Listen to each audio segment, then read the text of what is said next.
Hi everyone. I'm running a little late today.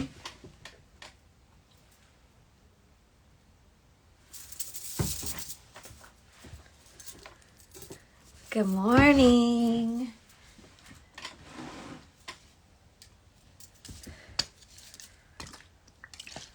Almost ready to get started.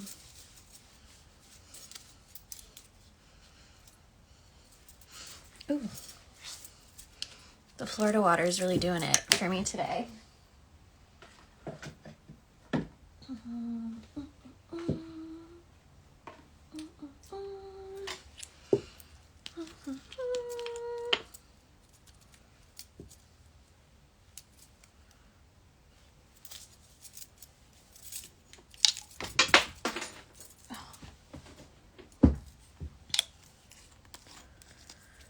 Almost ready.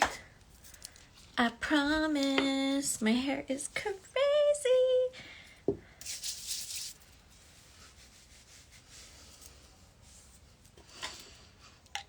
Oh, that works.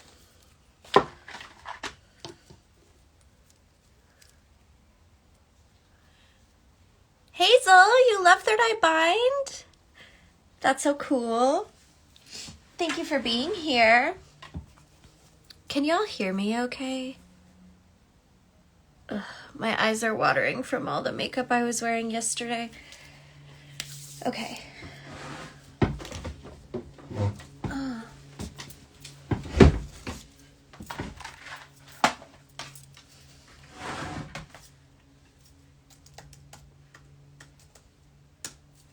All right, let me just open up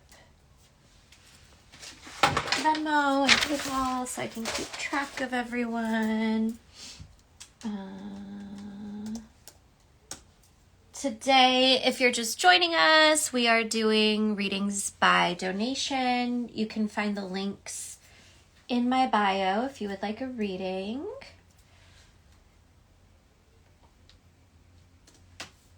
Just log in so I can... Please be sure when you leave your donation to include your IG handle in the notes so that I can keep track of everyone, so I don't lose track of anyone. What's that? Candle wax. Okay. I got a new scarf. But I haven't steamed it yet, so it still has all the, like, foldy lines on it, which is not my favorite, but...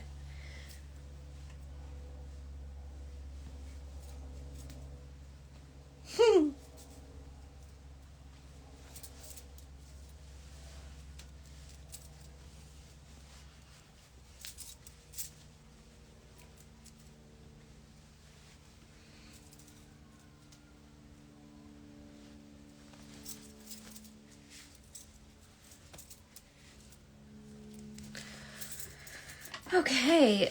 Oh, I'm like uncomfy.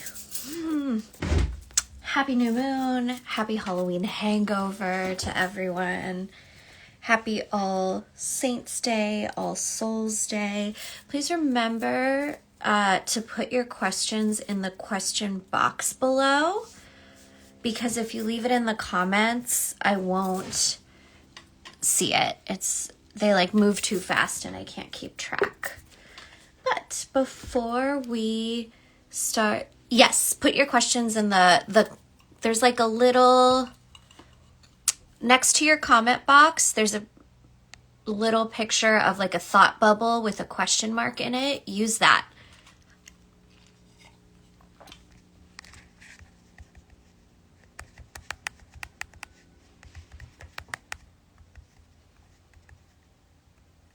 Here, I'm just going to leave a comment and pin it.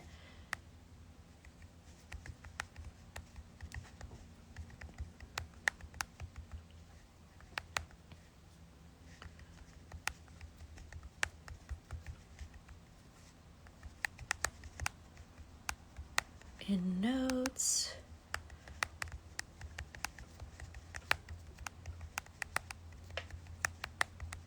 We're busy today.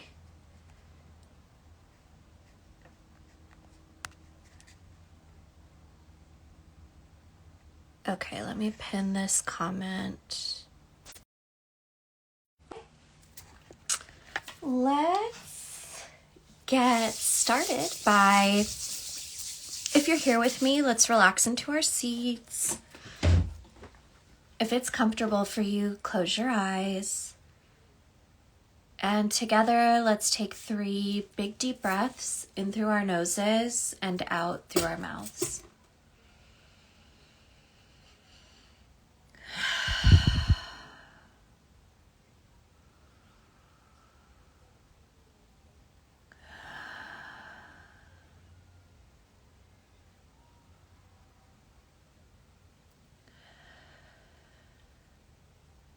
Good.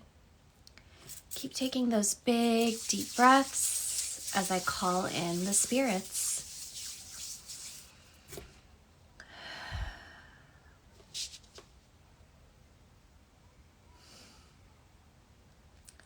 From the East, who connects us to our mental acuity, I call upon the element of air and the good medicine, blessings, and protection that come from the East. Welcome. We ask that you assist us in facilitating a good and strong container for truth, clarity, wisdom, and protection today.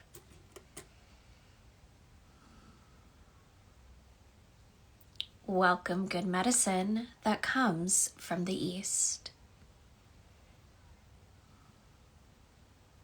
From the South, who connects us to our passion, creativity, sensuality, and sexuality, I call upon the element of fire and the good medicine, blessings, and protection that come from the South.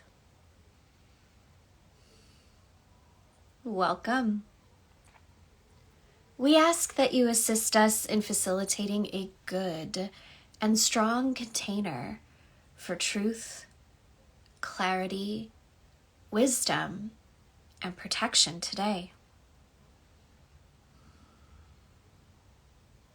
Welcome good medicine that comes from the South. From the West, who connects us to our emotions, the dream world, the dead, and fluidity, I call upon the element of water and the good medicine, blessings, and protection that come from the West. Welcome. We ask that you assist us in facilitating a good and strong container for truth, clarity, wisdom, and protection today. Welcome good medicine that comes from the West. From the North, who connects us to our physicality, the material world, resources, and cultivation, I call upon the element of earth and the good medicine, blessings, and protections that come from the North. Welcome. We ask that you assist us in facilitating a good and strong container for truth, clarity, wisdom, and protection today.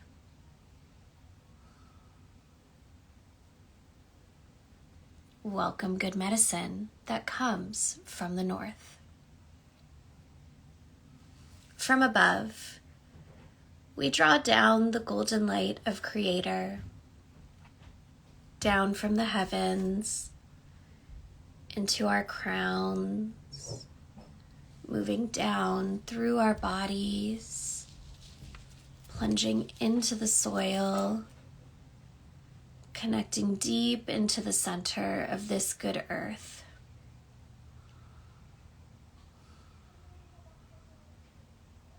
We welcome this golden light as it neutralizes all that does not serve us in this moment.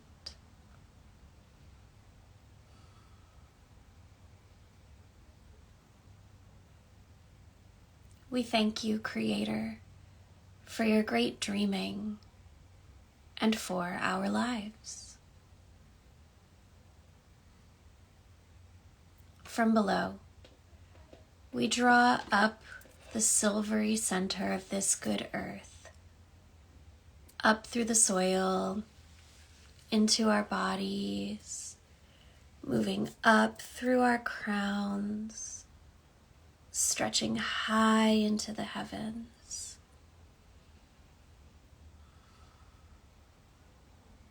We welcome this silver light as it neutralizes all that does not serve us in this moment.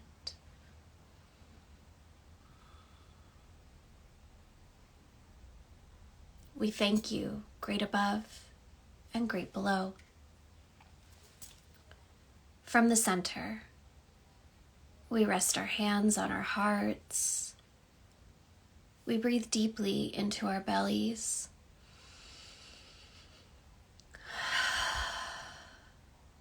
And we listen to the seventh direction within us.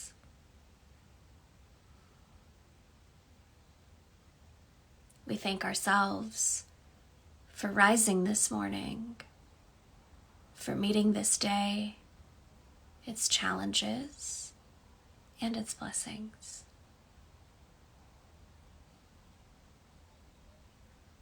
Benevolent spirits of the cosmos, our Father Sun, our Grandmother Moon, our good Mother Earth, ascended ancestors, wise and well, good spirits, guardians, gods and guides who surround, support, and uplift each and every one of us gathered here today.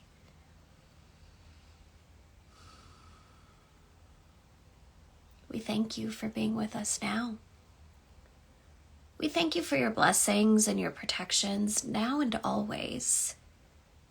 We thank you for your wisdom, guidance, and truth through both the shadows and the light. We thank you, Creator and Creatrix, for this moment. And we thank all the versions of ourselves, past, present, future, and beyond, for aligning here now. May our hearts be open, and may we be ever present to receive.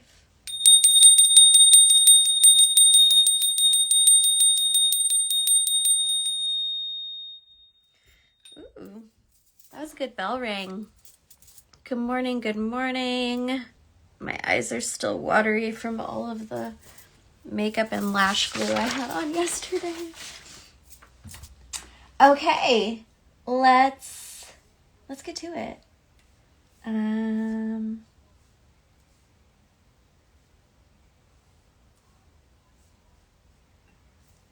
Just looking to make sure I haven't missed anybody yet.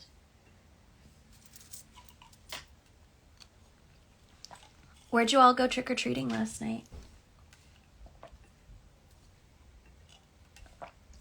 I got to trick-or-treat on Carroll Avenue, which was really exciting because, I don't know about y'all, but I grew up watching a lot of Bob Vila's This Old House with my dad. And Carroll Avenue is where, in Angelino Heights, it's where all of the historical Victorian homes are. So I was just like that was my treat. Like, I was geeking out so hard looking at all these old Victorian houses. And I got to see the Halloway house from Charmed and the Thriller house, which was very exciting. I think it's cool how you can live in a place your whole life and then still feel like a tourist, like still see something new. I think that's neat. All right. Bruja Fairchild. Let's see. What did I dress as yesterday? Okay, so I had planned on being a vampire, but I couldn't get the vampire teeth to stay in my mouth. So if anyone has any like cosplay tips on how to get the fangs to stay, that would be cool. But I just did clown makeup and wore like mismatched socks and let's see, Bruja Fairchild. Here we are. Okay. Actually, before I pull a card for you, I'm going to pull a card for all of us. I don't even know that I need to pull a card. I felt it while I was calling in the spirits. Specifically when I was calling in the directions. Naturally, the element of water was very busy and potent and strong because it is, at least in my cosmology, the element that connects us to the dead and the dream world and our psychic abilities, which makes sense on this Scorpio new moon, All Saints Day, Dia de Muerto, Halloween, Samhain, if that's your thing. Feels right, right? But I will say, when I was calling in Earth, I felt, I don't want to say a disconnect, but it felt like there needed to be some attention drawn there. Some attention. Zinc free. That was the issue. I bought denture glue, but it had zinc in it. I shall try again. Thank you, ADHD. I felt like from the element of earth in regard to grounding, it feels like there is some need to reconnect there, or at least like just give it some attention. So if grounding for you is, visualizing yourself connecting to the earth with roots from your body, maybe it's tending to your plants, maybe it's going for a walk around the neighborhood, whatever your modality for grounding is, I encourage you to engage in it, because I think it's really easy to get lost in the sauce when we are in a season that is so geared toward the metaphysical and the occult, and that can be like a slippery slope sometimes.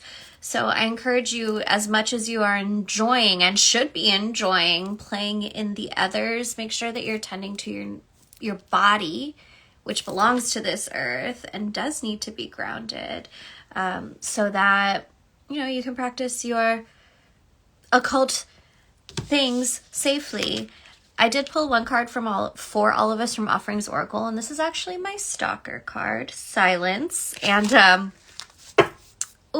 it like hit me really hard this week because I've been just like cutting out some distractions, i.e. playing video games, and in doing that, I've been more open to receiving messages in between activity. Like, I don't know about y'all, but like when life is hard outside, when the news is hard, in those moments where I'm not working or I have something important to do, like I want to like dissociate and disconnect. And I think our good spirits remind us through the Silence card that there are other things we can do to dissociate that help us reconnect with ourselves, reconnect with our path, that give us encouragement rather than only helping us check out. And that's important. I think the Silence card is also a good reminder that like you can ask your spirits for help, you can give them offerings, but are you taking enough time to actually listen to the responses that they have to offer to you? And listening might happen in the moment when you're at the altar, but to my point earlier, it can happen when you're out and about in your life. And if you're constantly distracting yourself, then it's going to be hard to hear those responses that they have to offer you. So, okay, Bruja Fairchild is first. What am I supposed to be learning through this current season?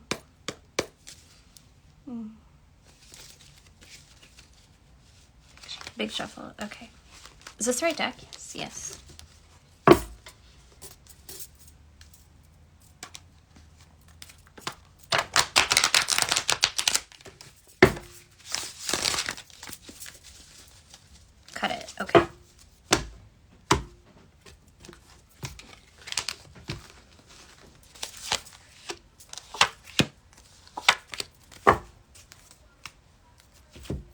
with the bottom of the deck. Before I even flip any other cards over, I have the Nine of the Nine of Cups, and in this deck specifically, I associate the Nine of Cups with the Boveda, with our altars. Our glasses are full.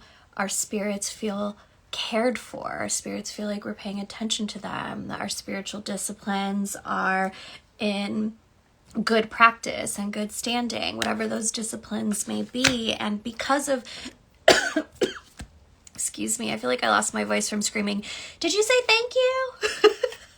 all night long to my kids after every trick or treat. But after you've put in the effort of tending to your altar, tending to your spirits, building relationship with your spiritual disciplines and your spirits, that's when you get to experience that very like wishful and rewarding energy that traditionally comes from the Nine of Cups card. It's not without effort that we receive the blessings that come from this card, and those efforts tend to be the efforts of our altars and our spiritual disciplines. Now, I asked the spirits, when it comes to learning, are we reading reversals? No. Okay. When it comes to learning, I asked, what are we leaning into? What are we leaning away from? And then finally, what are you being called to be open to receive? And leaning in, I pulled the Lovers. And for you, this feels like two things. Oh.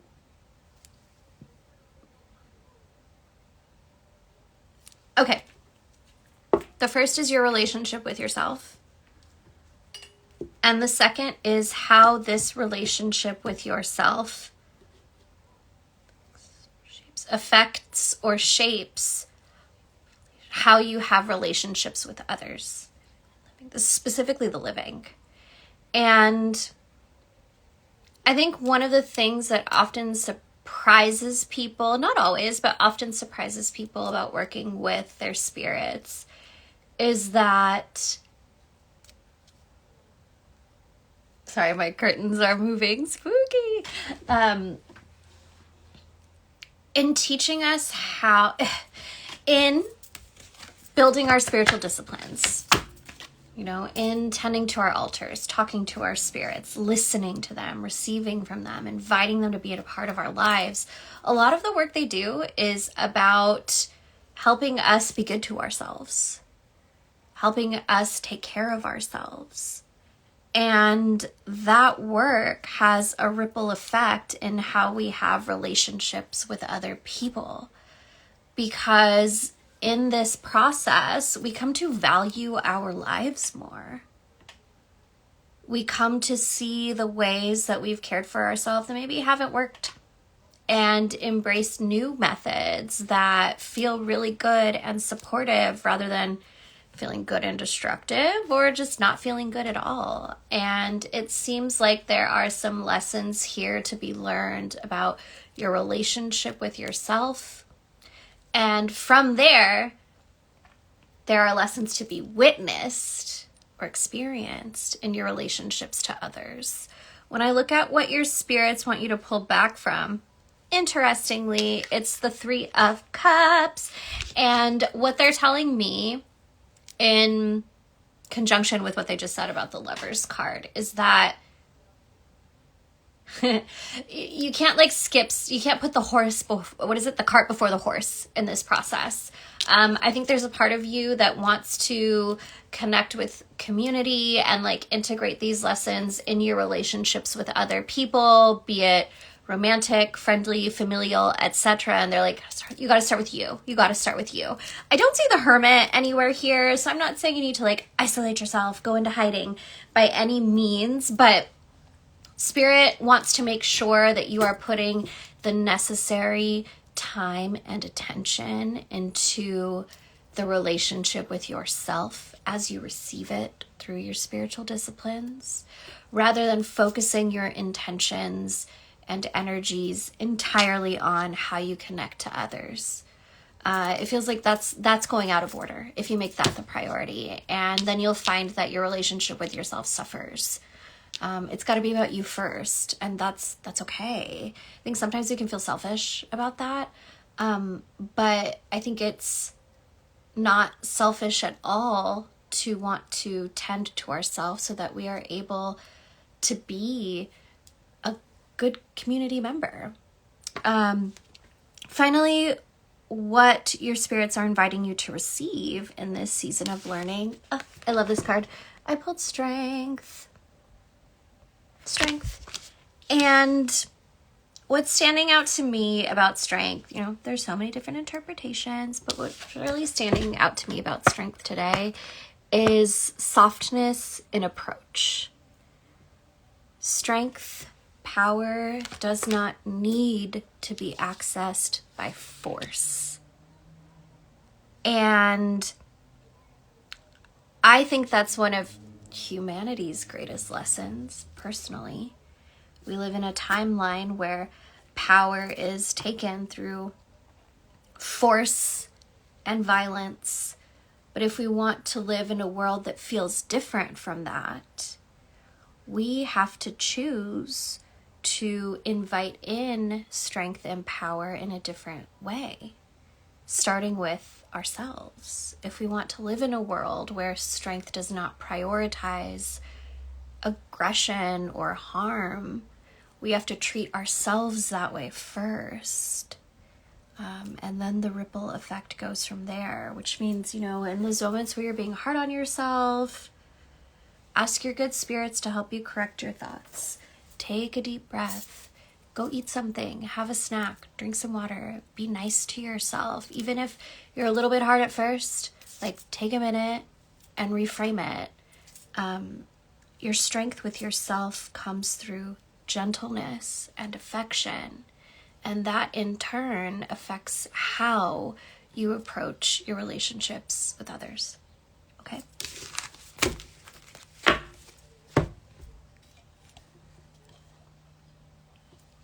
All right, let me mark it here. Oatmeal Mommy.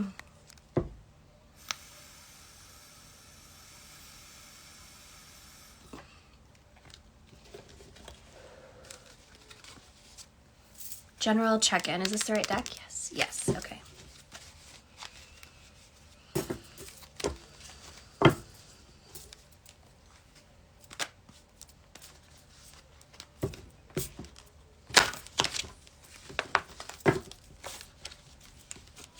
I'm making that face at my cards, not at you.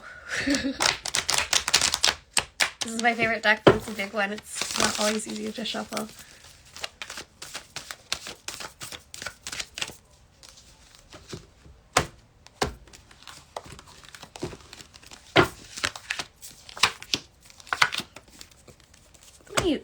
I'm going to use the same spread with you. So starting on the bottom of the deck, Oatmeal Mommy, I have the Magician.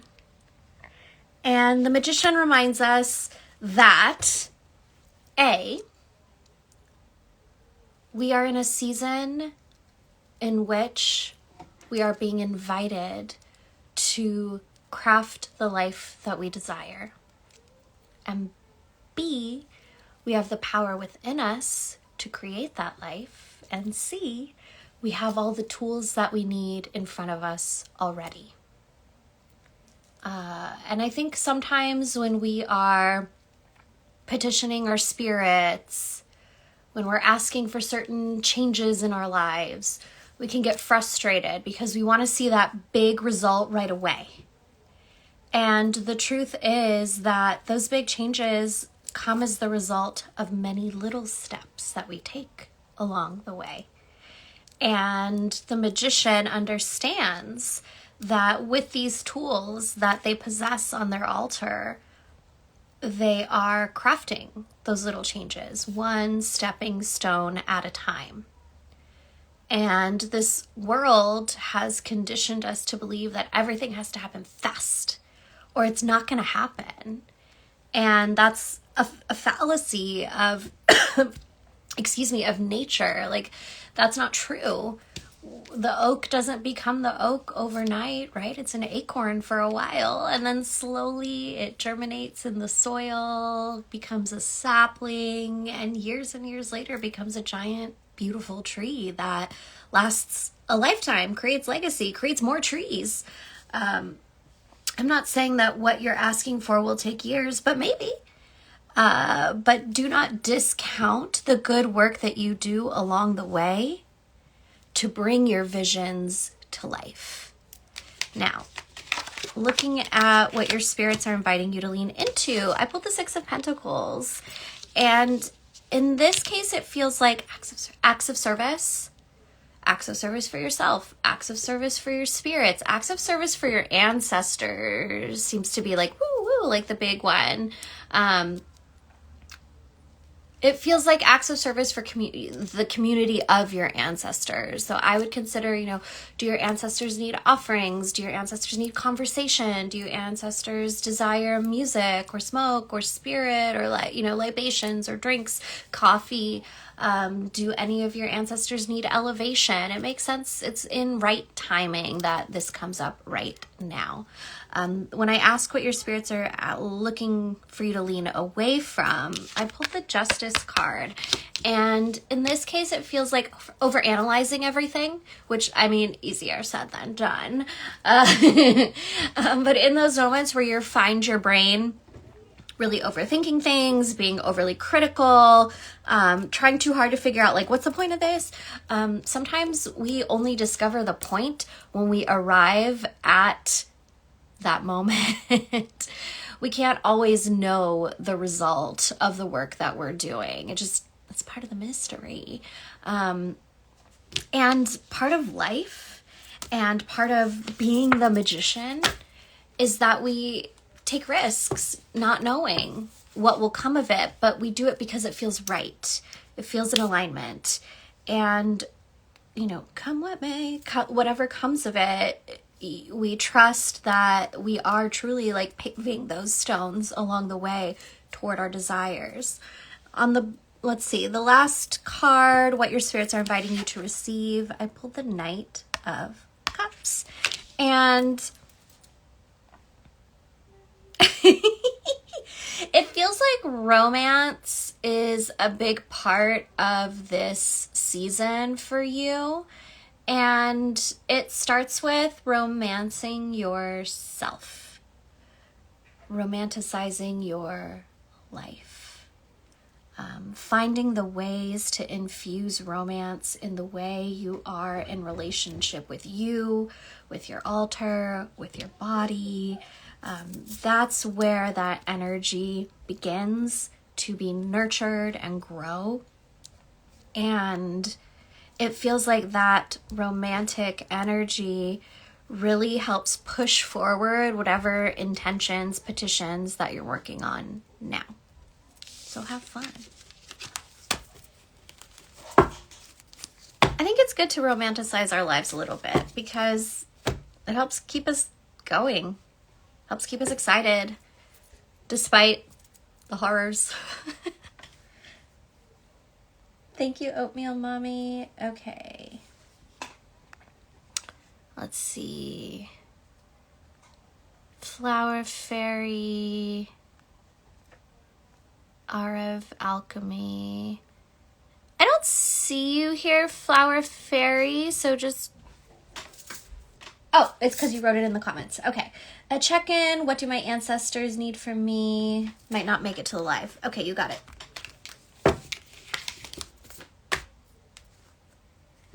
All right, for you, we're using Offerings Oracle.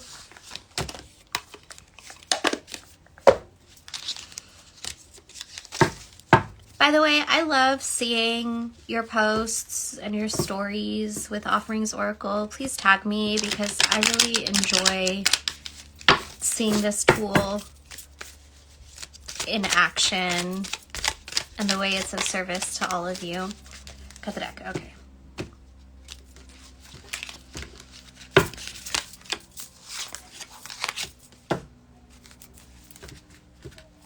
All right, Flower Fairy. On the bottom of the deck, we have Care for the Vessel, which tells me the foundation of having right relationship with your ancestors begins with tending to this body, tending to this altar.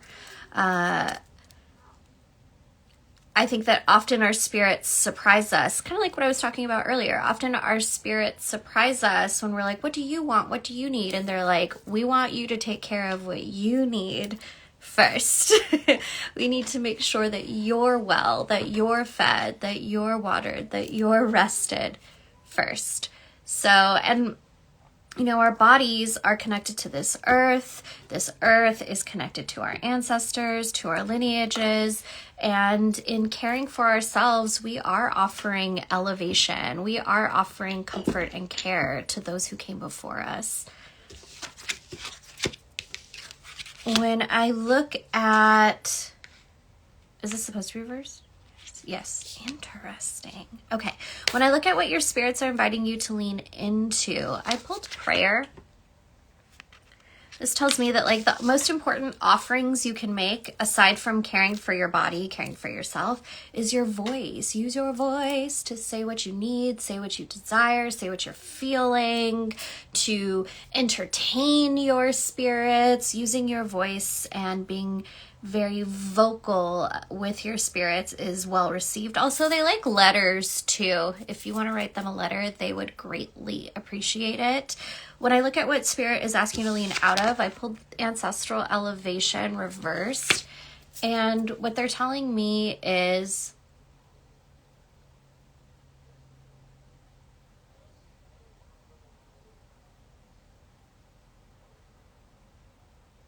there's a spirit of your maternal lineage who is in need of elevation.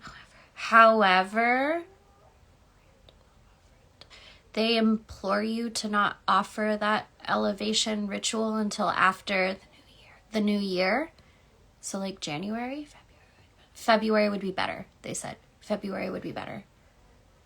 It's a woman. She goes about 3 generations back.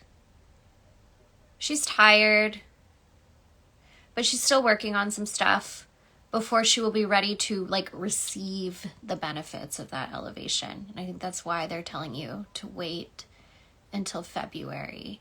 I also feel like this time between now and February really is about caring for yourself, caring for your body, so that you are well and ready to offer this elevation, because it does feel like it's going to be kind of a big one.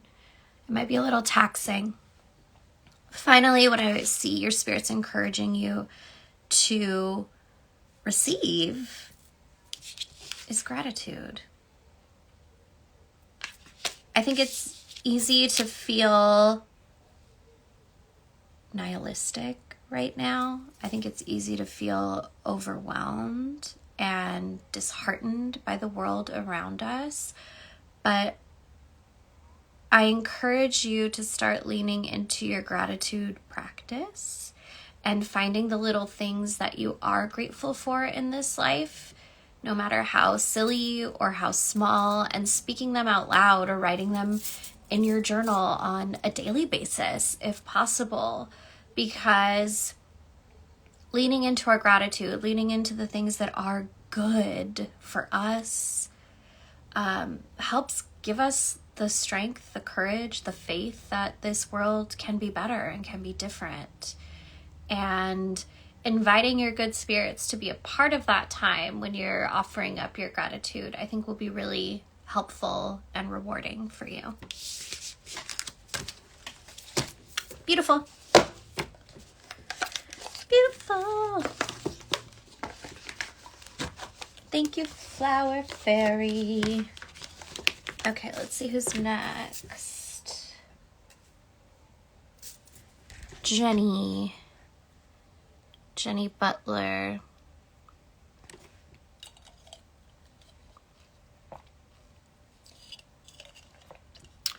It's a good question. Will my family heal and come back together?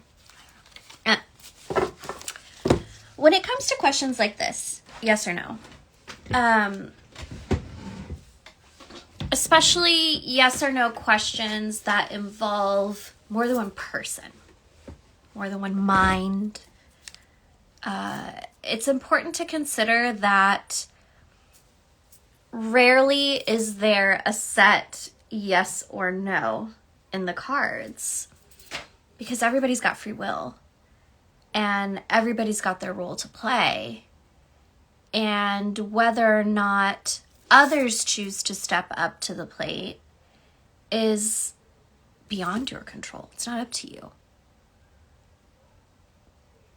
All that is within your control are the things that you can do. I'm going to pull, rather than will you, will my family come back together and heal? I'm going to ask the cards what you can do to participate in the healing and reconciliation of your family. Ooh, and they said also what you need to release, not what you need, but what your spirits are encouraging you to release your control over, because at the end of the day, you don't actually have it. Okay.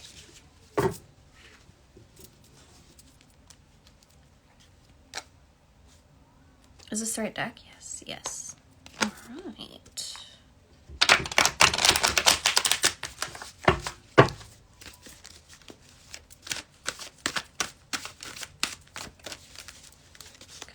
Got the deck. Okay.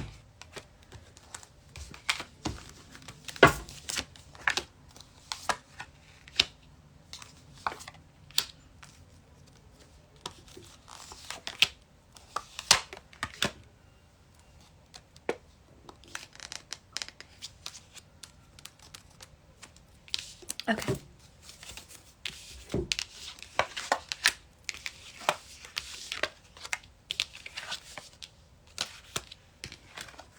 Am I doing reversals? No. All right, Jenny. I'm going to start with the bottom of the deck because I think it's nice. I pulled the Nine of Pentacles. And the Nine of Pentacles tells me that no matter what the other people involved in this particular situation choose to do, no matter how those people decide to show up for themselves, for you, for one another, if you lean into the things that you can do, if you lean into the things that reflect who you want to be in this world, no matter what the outcome of this family unit that we're discussing, like, you will be able to find yourself in a place of comfort, feeling rooted, feeling safe, feeling content. Okay? As long as you mind what's yours, you can find yourself in that situation, no matter what the outcome of this particular family might look like. When I look at what your spirits are asking you to let go of, they're like, this part is beyond you. Like, that's for them to work on. I pulled the Eight of Pentacles and the Fool. And what this is telling me is, like, you're not in charge of the lessons of others.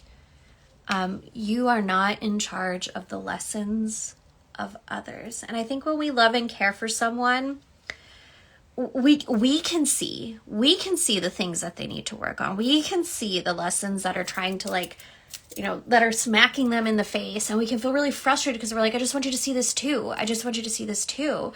But if they don't want to, what does that effort do to us? What does that effort do for the relationship? It's not really helpful. If anything, it's exhausting.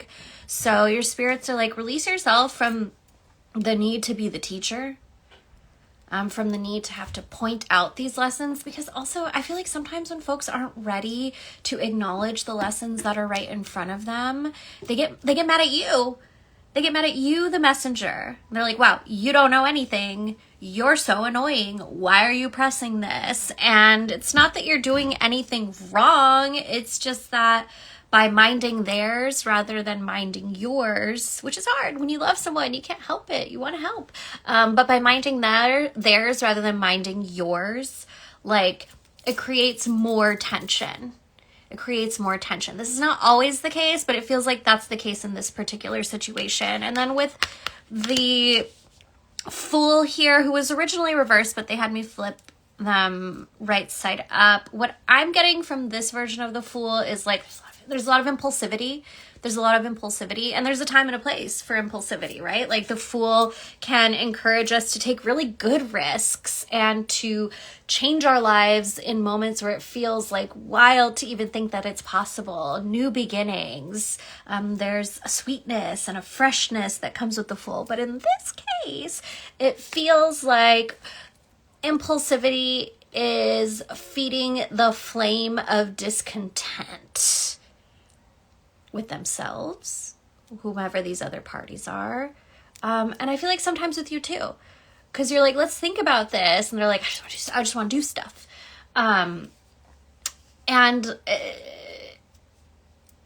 There's nothing that you can say to them directly that's going to suddenly bring them awareness. And TBH, I feel like you've talked. You've exhausted yourself. You've tried all the approaches. You're seriously like, give yourself a little break. Give yourself a little break. Because it can be really frustrating talking to a wall, especially when it's a wall that you love and you want to repair things with, whether it's romantic love, familial love, platonic love, I don't know. But they're like you can't fix the season that they're in. They've got to be ready to acknowledge those lessons that are in front of them, to take a deep breath, to slow it down a little bit, to make better choices. They've got to want to do that. And you talking about it, like, isn't going to change their mind. TBH, it wouldn't surprise me if they need to hit a little bit of their own rock bottom. You know, the Fool takes a leap not knowing if there's something that will catch them, if there's another little level that they can just jump onto and run, or if they're just going to plummet down. And it feels like this person needs to hit some sort of rock bottom before they can start acknowledging the realities that are in front of them. When I look at you, what you can lean into, I pulled the 5 of Pentacles, and your spirits are encouraging you to care for your health, your emotional health, your mental health, your physical health, your spiritual health. Now, like, that needs to be your priority, because no matter what comes of this, if you're not feeling well enough to take on what's next, you're going to make choices that ultimately, like, you might come to regret a bit. There's so much energy swirling around, and it's got like your head spinning, which is to be expected when things aren't the way we desire them to be, right? This isn't like a criticism. This is a pretty normal human experience, albeit a frustrating one for you, I'm sure. But your spirits are like, you got to take care of you. You've got to take care of you, making sure that you're eating, making sure that the bills with your name on them are getting paid, making sure that everyone who needs clean socks has clean socks, like these little things that go into being a human and being able to exist and feel comfortable existing every single day. They're like, that's got to be your priority right now. And then the next card I pulled for you is the Hierophant. And this is a reminder that your spiritual disciplines are going to help support you through this, especially if you're having those days where you feel like you can't get out of bed, you're struggling to do the things that are basic care for you. Like, I've been there where like, I don't even want to brush my teeth. You want me to shower? I should eat something? Out of your mind. I can barely wake up. But leaning into our spiritual disciplines can help us so much in taking care of those little things that we're struggling with, and that care for ourselves. When we start doing it a little bit at a time, our capacity increases, and suddenly it's, oh, I don't need to search for the energy to feed myself. I am just going to do that today. And we surprise ourselves. Taking care of you, petitioning your spirits for the support in taking care of you, leaning into your spiritual disciplines, whether it's just praying when you wake up, praying as you're falling asleep, whatever it is for you, is going to be very helpful. Okay. On the bottom of the deck, I do see not on the bottom, this is an extra card that they had me pull. It's the Knight of Pentacles, which tells me that like change is coming, but it's going to happen slowly. So patience is important, okay? Thank you, Yenny. All right, Zoana, then Iris.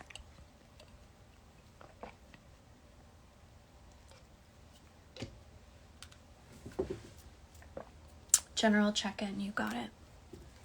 Just want to check. Okay, not here yet.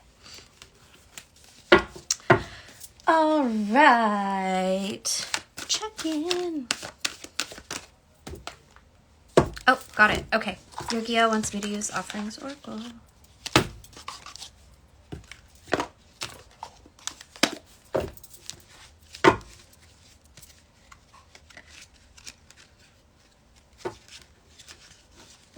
Am I just pulling 3 cards, or do they have like a position? Just pull 3. Okay.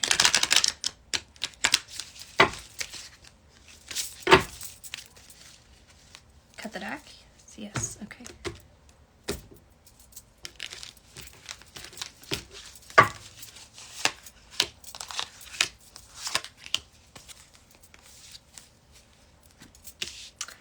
All right, so before I flip the rest over, I just want to glance at the bottom of the deck, and what we have is devotion.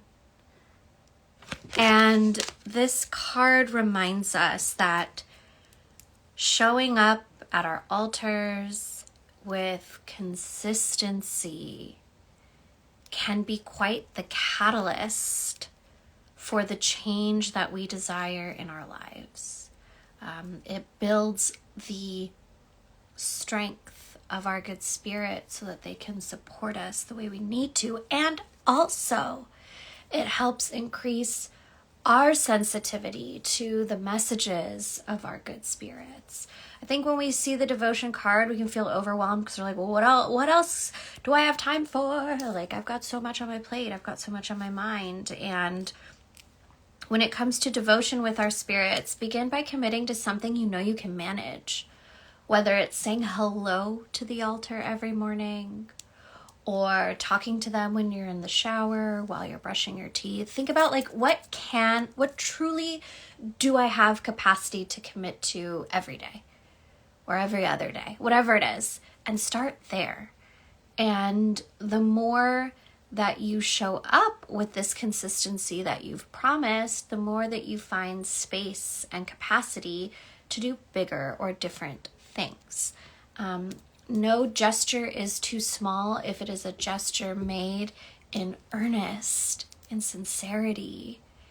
And I think sometimes we can be hard on ourselves because we see devotion, we're like, oh, I need to like show up every day and say the directions and do all the prayers and wear my like spiritual garb and wash my hand, like all the things. It's like, no, start with what you can manage. Start with what you can manage and show up with that consistently. And we'll go from there. Now, the spirits had me pull a few more cards for you.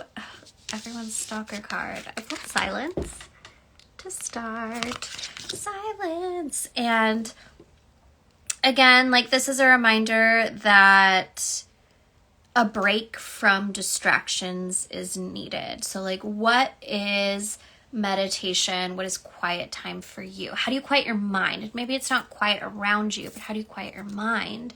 And for some folks, that is quite literally like, you know, sitting and meditating, sitting quietly. But for others, it's dancing, it's cooking, it's going for a walk, it's putting on your makeup. I find that I really zone out hard in a good way. I find myself to be an open vessel when I'm putting on my makeup slowly. I don't have any deadlines or give myself plenty of time. Like, that really opens me up. Sometimes it's when you're in the shower, not putting on the radio or a podcast while you're doing that can be helpful. But think about the little ways that you might distract yourself throughout the day and consider, how can I invite spirit into that time instead?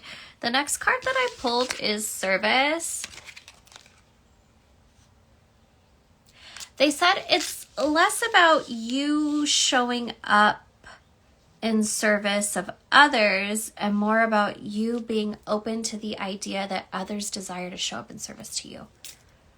That there are people around you who care about you and want to offer you their support, their tenderness, their affection, however it is they are able to. Asking your good spirits to remind you that you are not only worthy of receiving this type of support, but that it's here if only I open my heart to receive it. I think sometimes we feel like a burden to others and we're like, I don't want to ask, I don't want anybody to know like how I'm really doing, how I'm really feeling. But we are all deserving of that compassion and care, and we offer it when we can. So why is it so wrong to receive it when we need it? Asking your spirits for support around that, I think, is going to be helpful for you. And then finally, gratitude. This little cutie, that's the second time today. So a gratitude practice is going to be helpful for you. And I think when we are in the midst of struggle, it can be really hard to reach for gratitude. And that's when I say thank you for like the little silly things. Like, I'm grateful that there's a half a bag of hot munchies in my cabinet right now. That's the one with like hot Cheetos, hot Sun Chips, hot mini Doritos, and hot pretzels all mixed up in one. I'm very grateful for that. I'm also grateful for Instacart. I know it's 2024 and most of us have gone back to the market. I've realized I can't do it. So I'm grateful Instacart's an option. Think about those little things that you might feel like kind of goofy saying thank you for at first, but it gives our heart the capacity to see more of the things that make life worth living when we say thank you for those silly little things that are in our lives. Okay? Thank you, Sawana. Where's the Mary Magdalene deck?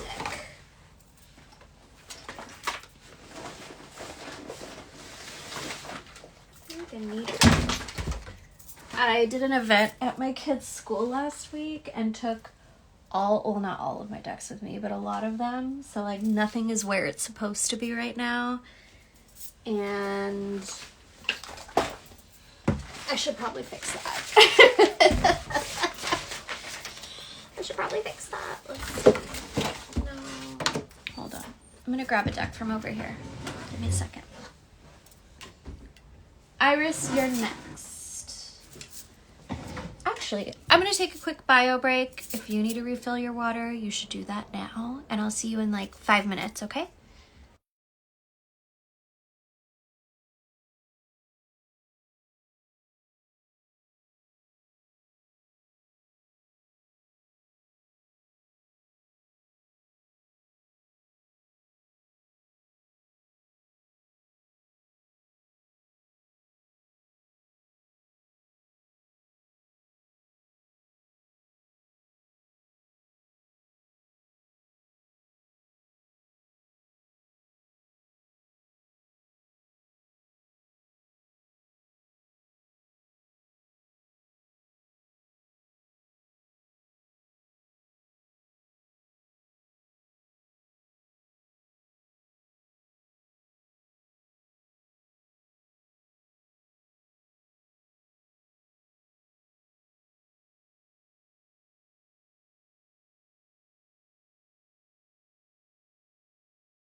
Perfect timing. My groceries just got here, so I was able to put them away. Welcome back.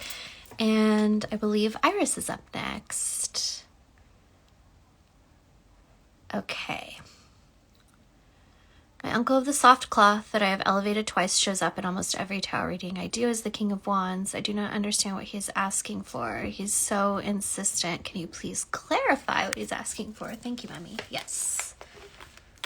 Ooh, immediately I'm getting that he wants you to know his story. To know his story. And I think that knowing the story, he wants to be seen. He wants to be understood a little bit better. And I think that also helps with his process of elevation. I'm going to pull some cards to see if we can get further clarification. One more shuffle. Cut the deck. Okay.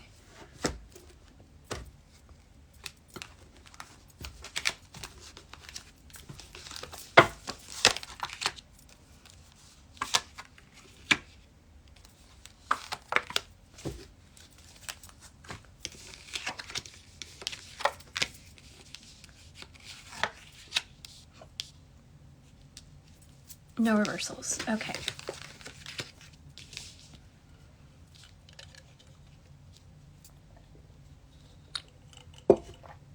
Interesting. What's interesting is that I don't see the King of Swords here. I mean, the King of Wands. But they're insisting that this is about him. I pulled the Fool, the Eight of Wands, and the Seven of Wands. And then on the bottom of the deck, we have the Seven of Pentacles with a satyr. And the Seven of Pentacles, first and foremost, is reaffirming that this particular spirit's elevation is slow, steady work. This particular spirit's elevation has required multiple rites of elevation because of their unique soul's experience. There's a lot that they've had to process, and each elevation has been helpful and successful in this journey. It just seems like they've seen a lot, they've gone through a lot, and that's part of the reason why it's taking more than one ceremony in order to get them to the light, in order to get them to whatever their cosmological ancestral realm may be. TBH, it doesn't feel like this particular spirit is destined for some like heavenly realm. It feels like they're working more toward reconciling their relationship with Earth, becoming a good landcestor, becoming one of the spirits who is connected to this good Earth and cares for the living and the planet from the material realm. It almost feels like they're working toward a rebirth in a new body. Like maybe there's another life they're supposed to live. And I think that's the other reason. Do I think, or are they telling me? The spirits are telling me that that's another reason why the multiple elevations have been required. This spirit really wants to be well when they are reborn into a new body, into a new lifetime. Interesting. Okay. When it comes to these other cards here, the Fool, the Eight of Wands, the Seven of Wands, what I'm getting is like, this person lived hard and fast. This person lived hard and fast. And kind of like what the Fool was sharing with us earlier, there's a lot of impulsivity in decisions. And while that free-spirited nature was often like envied by some, it was also frustrating to many because our impulse, our desire to take risks is part of what makes life worth living. There's risk in love. There's risk in career. There's risk in relationship with ourselves. And also, on the other side of that spectrum, impulsivity can lead us to choosing things that cause us more harm than help. There's a time and a place for all of these different energies. And sometimes there's a time and a place where we need to slow down, take a minute, take a look at ourselves, take a look at the world around us, take a look at the work that we've done, and make more informed decisions from those places. And it feels like this spirit was never able to access those moments of stillness and pause. I feel like they were running from something. I feel like they were running from something. And it was that feeling that caused them to not want to ever slow down, not want to ever slow down long enough to see what it is that they were running from.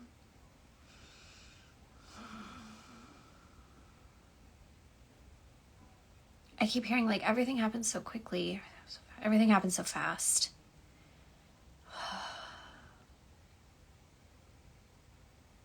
They have difficult memories that they've pushed back, pushed down, that they haven't wanted to acknowledge or understand.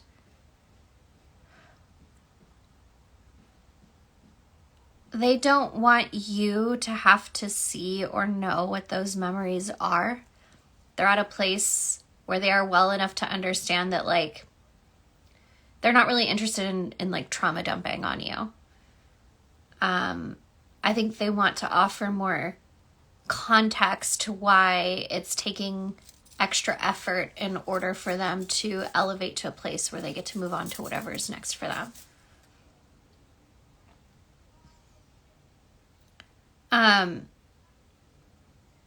It feels like for a long time, this uncle has felt like a burden. When they were living, they felt like a burden to the world around them, to the people who tried to love them. In the spirit, they've felt like a burden to you. Like they feel a lot of remorse that it's taken so much extra effort on your part to help them move on. But they also understand that there's a certain part of this experience that they can't do alone. And it's taken them a lot to get to a place where they can ask for the help that they need, because they really do want to be better. They really want to be better. When the time comes again for them to walk this planet, they don't want to make the same mistakes. They're like, I want to make new mistakes, better mistakes. They're really grateful. And it's taken a lot for them to be comfortable enough to ask for the help that they need. They're sorry that they've had to keep asking. They don't want to be a problem for those that have come after them. They don't want to be a problem for the lives that they touch in the future when they are reborn. And that's why this is so important to them. These elevations. They've worked through a lot. But they understand there's still a little bit more for them to do before they feel confident in being born again. They thank you so much. They're like, I can't even put to words how much you've helped me, is what I'm hearing them say. You've helped me so much. Thank you. He's like, I don't want to run anymore. There's nothing to run from. I want to walk. I want to see. I want to experience. I want to love. I want to be loved. And he wants you to know that your work, your elevation rites, have helped bring him to a place where he realizes this about himself. He's like, I used to think that this need to run, to make impulsive decisions, was just who I am. And now he realizes that it was how he protected himself and ultimately avoided being who he's supposed to be. So he thanks you. He wants you to know that he's got time. He's got time. He doesn't want you to feel like you need to rush. You know, this next elevation for him isn't urgent. He just felt the need to let you know what's been going on. He says thank you again. Thank you.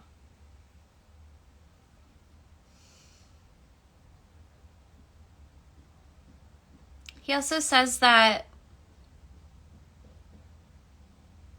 through all of this elevation work, you've helped him to see that love is real. And that love isn't about hurting others or trying to avoid hurting others. It's about showing up, being yourself, being honest, being thoughtful. So thank you. Thank you.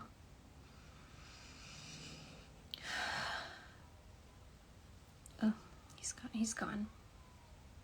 Okay. Ooh, eyes got a little misty. Thank you, Iris.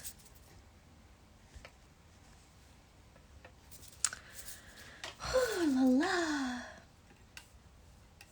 Okay. Brandy.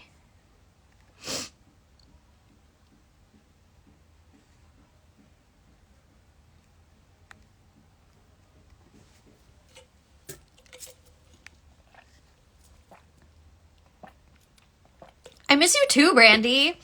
Oh my God. I'm so glad you're here. I've been a bit distant with my guides and ancestors. Is there anything they want specifically now? I feel like there's a newbie that joined. Any insight on who it is and what they'd like, or a general message from them? You got it. I hope your big kid is doing well.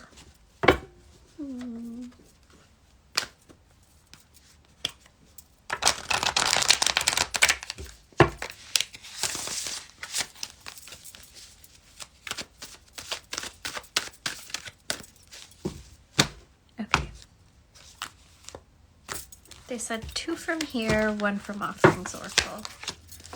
So we're going to do that.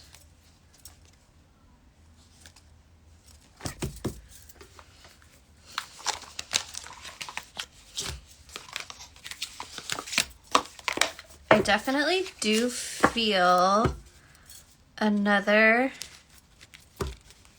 ancestor one that I certainly haven't met yet of yours. Not that I know all of your ancestors, but there are definitely a few I've become familiar with. Kathrak, okay.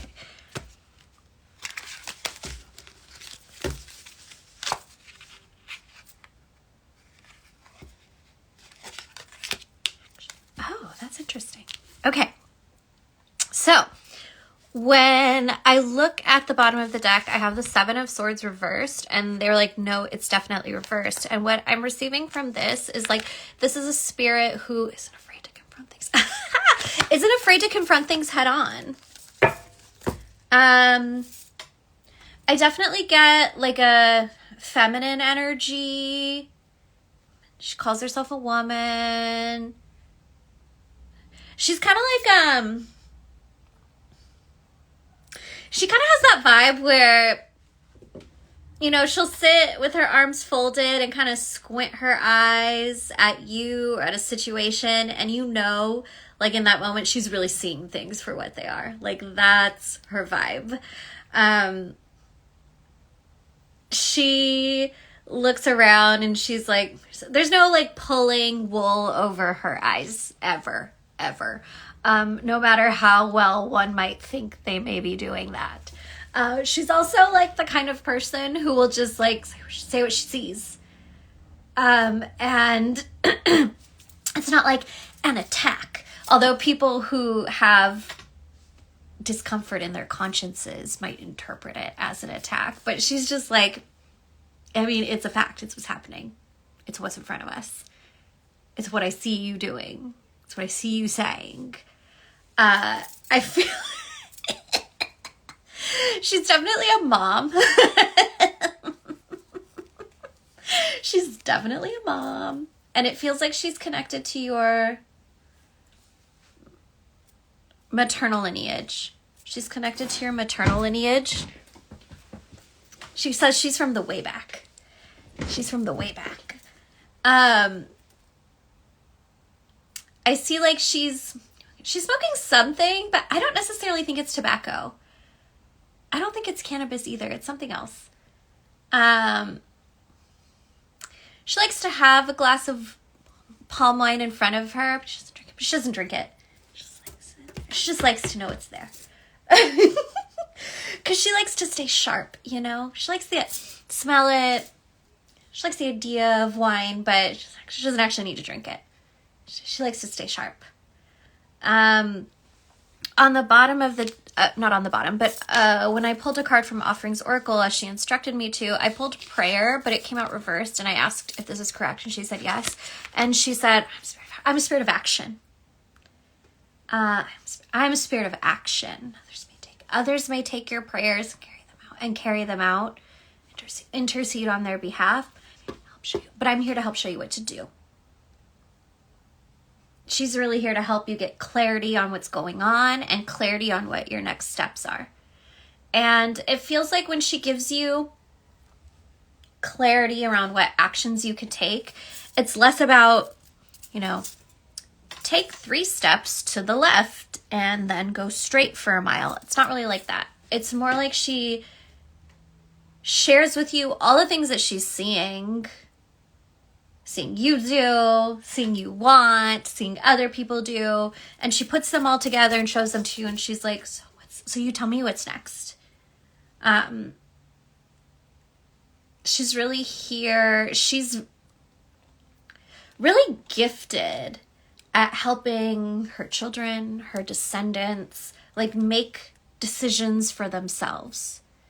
And she does that by like pointing out the circumstances. I like her.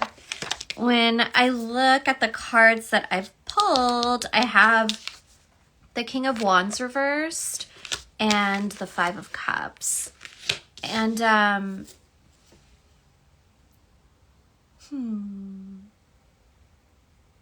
she's talking about moving, she's talking about how grief has affected your ability to trust yourself, trust your desires, trust your wants and needs.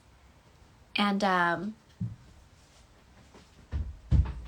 she's really here to help you right now to like put the world around you and within you into perspective so that you can start taking steps forward and trusting your desires again.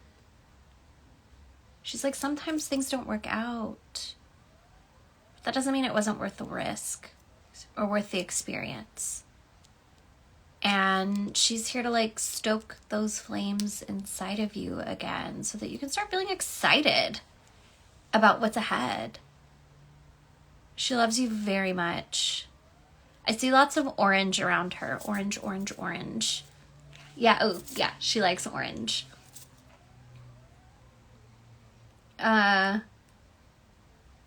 She says you can leave her a little gift if you want. Something orange.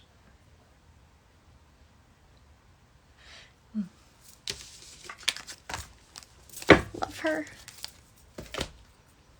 Thank you, Brandy. Okay, I gotta check on something really quickly. I'll be right back. Give me 2 seconds.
Thanks. I didn't realize I was still muted. Ash, I have your donation, but I don't have a question for you. So if you could leave it in the question box, that would be great. In the meantime, I'm going to go to Frida. Hi, Caitlin. Can I be introduced to a member of my spiritual court and ask what guidance they wish to share with me? Sure. Okay, let's see.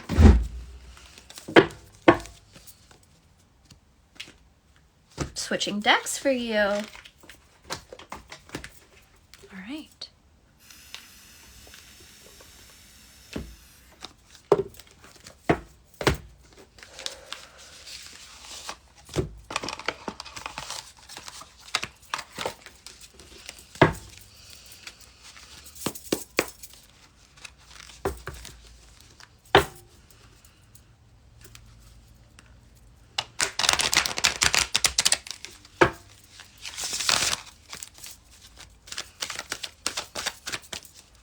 Cut the deck. Okay.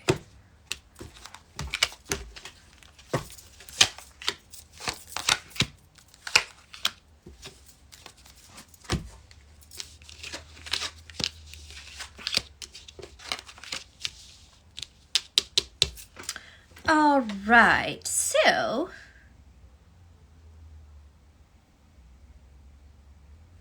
the spirit is coming through the two, is this correct? Yes, the Two of Cups.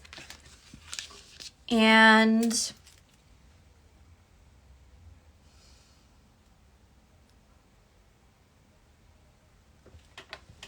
their name, it has an R in it. Okay, she said we can call her Rio for now. Rio.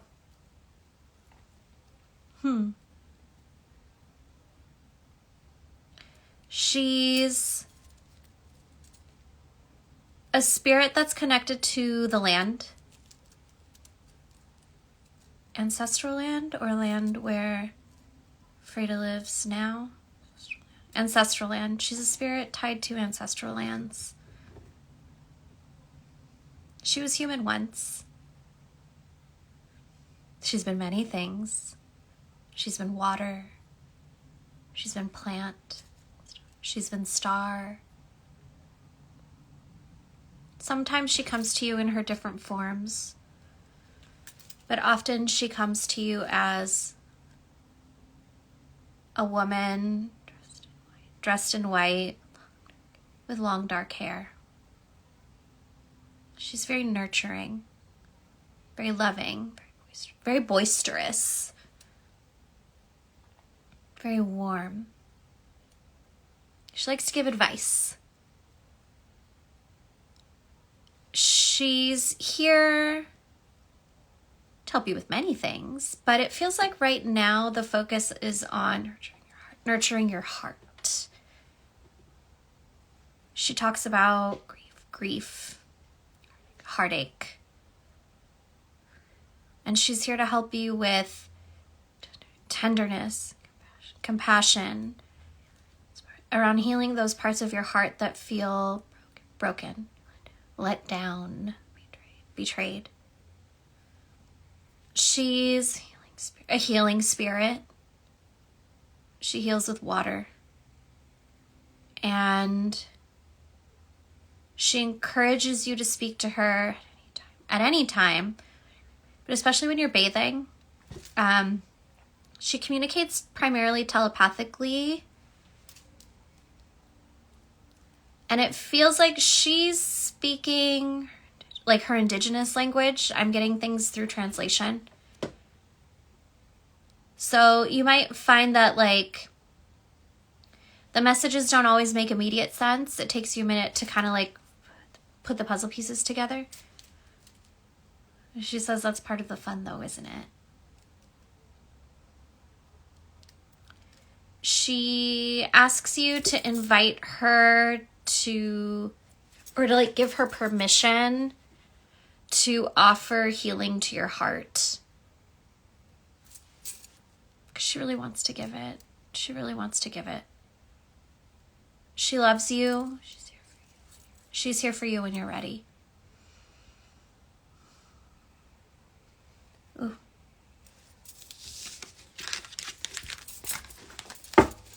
Thank you, Freda. Beautiful. Okay. Let's see.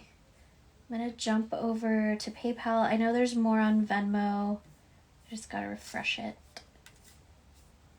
Okay. I clicked out.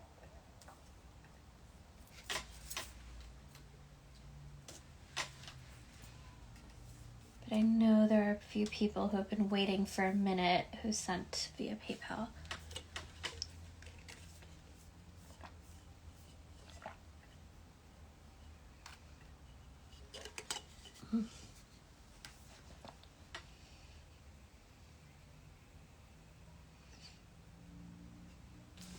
Okay,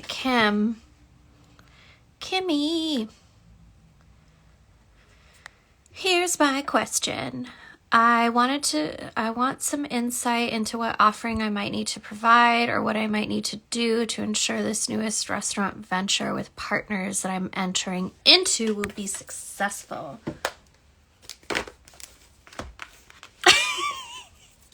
I heard someone say, there, we already told you, there needs to be some needs. Your spirits are saying that there needs to be some sort of like altar in this space. Kind of reminds me of like, this is one of my favorite fucking things about when you go to like a family owned like Chinese restaurant is you see like the big red altar space at the beginning with like, right when you walk in with like candles and oranges and little plants. And I think it's so fucking cool to like put that in the forefront, and it's always busy in there, no? But your spirits are encouraging you to like advocate for that space within this restaurant, and like you build it the way you need it, the way you see it, the way your spirits inspire you to do it. In the meantime, they're saying like consistent prayers, or that's 3 times, consistent prayers, speaking out loud, good fortune over this venture is going to be helpful. They're talking about how in the first year it's going to be a little rough, such is the nature of this type of business. But I feel like for it to be rough for 1 year is not so bad, all things considered.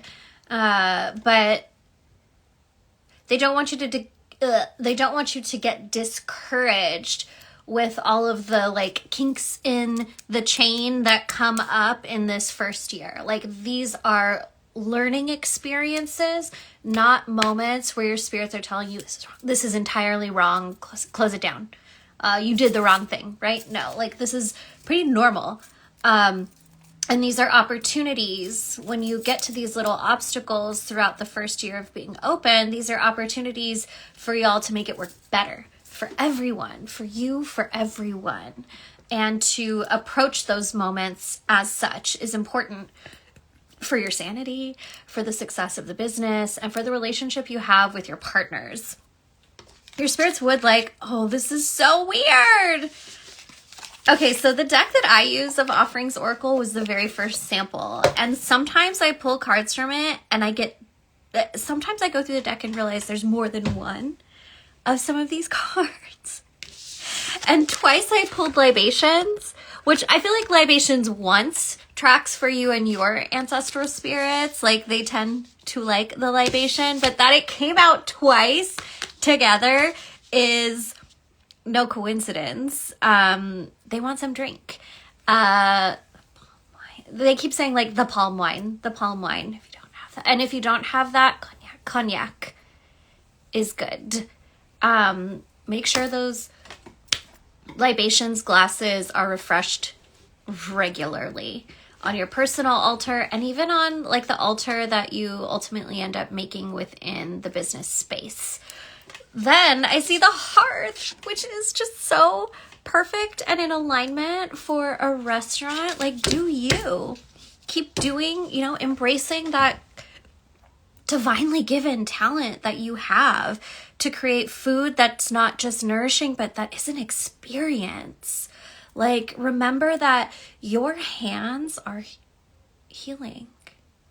Your hands are the vessel for your ancestrally and divinely given magic. And some people use their hands in like curanderismo, some people use their hands in Reiki, some people use their hands in arts and crafts.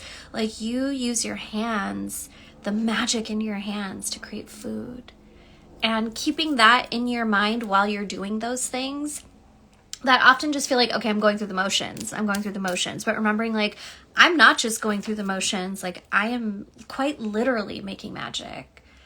I am quite literally putting blessings and intentions into this food that people are then taking into their bodies and carrying with them after they leave this space. It kind of reminds me, Adriana the Death Alchemist encouraged me to watch like Water for Chocolate. And there are some interesting examples of how the emotions and intentions we are feeling when we are making food can affect the people who are eating it. They want you to use that power at your discretion, okay? And even when it comes to like, I mean, hopefully they're not watching this, but like working with your business partners, if you're trying to get them to agree on something with you, put that intention into a little family meal and serve it for everyone. When you want people, again, they emphasize like experience. Like, this is an experience for people, for diners who are eating your food, investors who might be eating your food. Pour that magic intentionally, knowing that like you've got this, into the food that you're making before serving it to people. And like that, it wouldn't matter if you were serving cream of fucking wheat or something incredible that you've dreamed up in your head. Like, it's the vibes that you put in, it's the energy that you put in that has this lasting effect on folks. And like that cannot be duplicated, that cannot be imitated. That's magic. Ooh, that gives me like tingles. Kim, I'm gonna have to go back to New York when you open. Okay,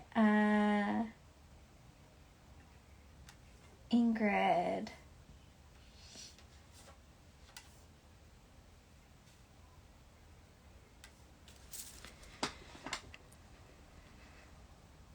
Can you believe, Kim, that libations came out of this deck twice for you? LMAO. I believe it. Kingrid. Okay. A general check-in. Hey, what's up to my spirits as I head into my winter arc? Yeah, I like that. This one. Oh, it's for you. I'm pulling from the Mary Magdalene Oracle. This was my birthday present from Sanyu. Y'all should follow Sanyu Estelle if you don't already, because she's amazing. Okay.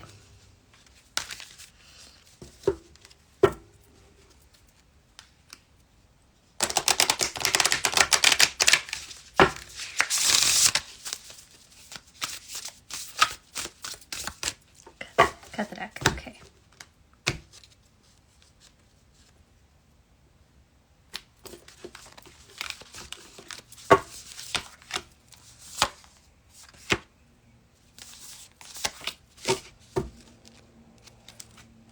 That's nice. I love this deck.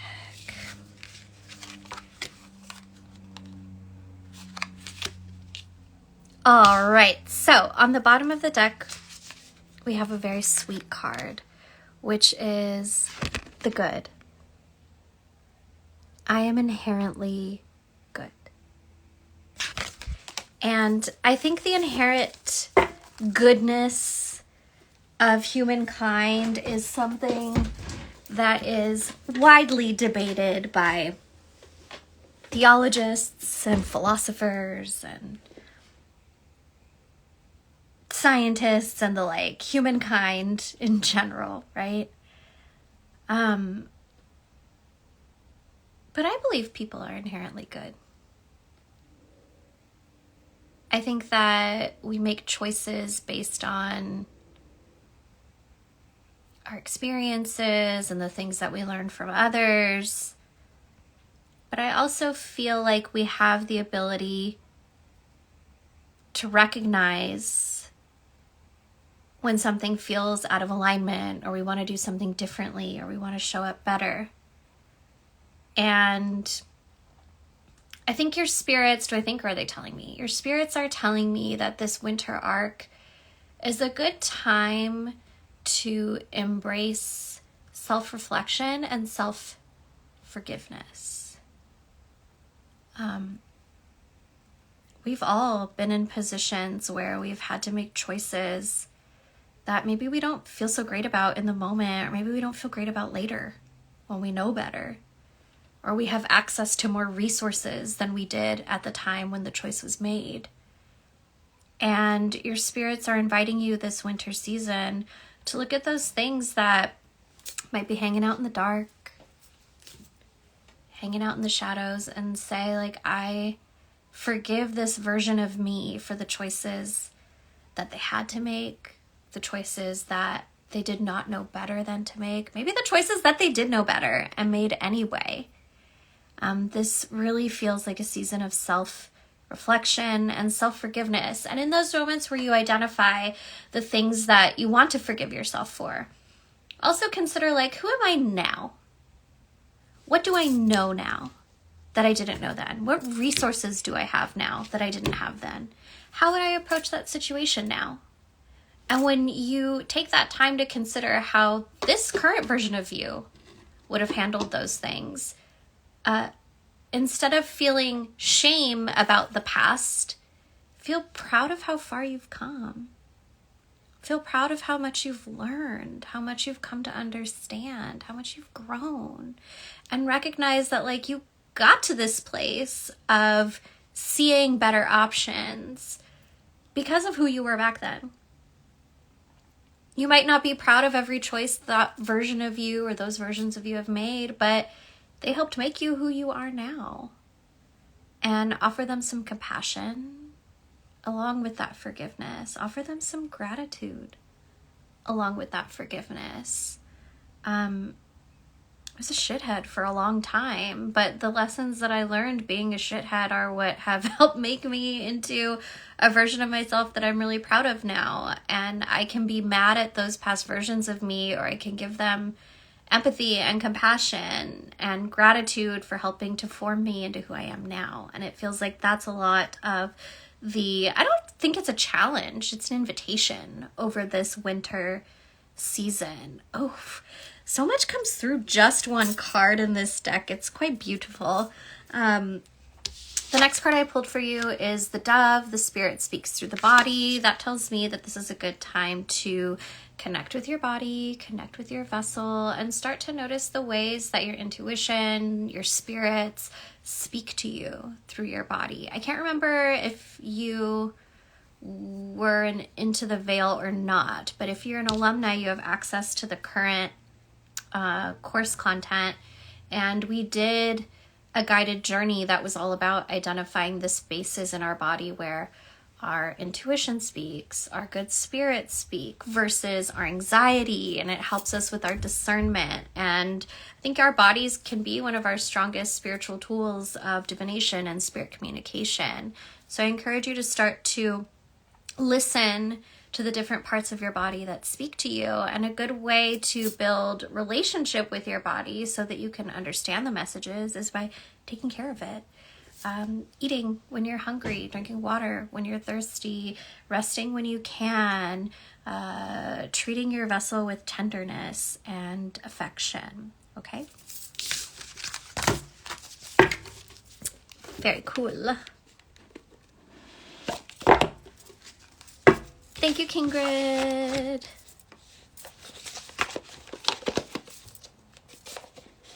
Okay, let's see who's next.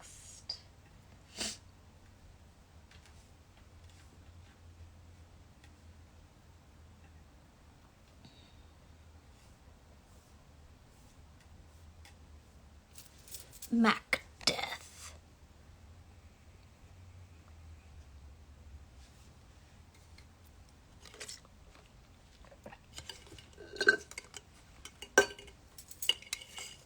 My coffee's almost empty. This was the most delicious canned coffee I've ever had. I highly recommend if you see it in your local bodega or market. It's called Sang. It's Vietnamese iced coffee in a can, and it's oat milk, so it won't hurt your tummy. Okay. Macdeath. Hi, I'm new to witchcraft. I'd like to know what I'm supposed to be doing with this spiritual path. Do I have spirits looking for me? Do I need to reach out to them? Okay. So,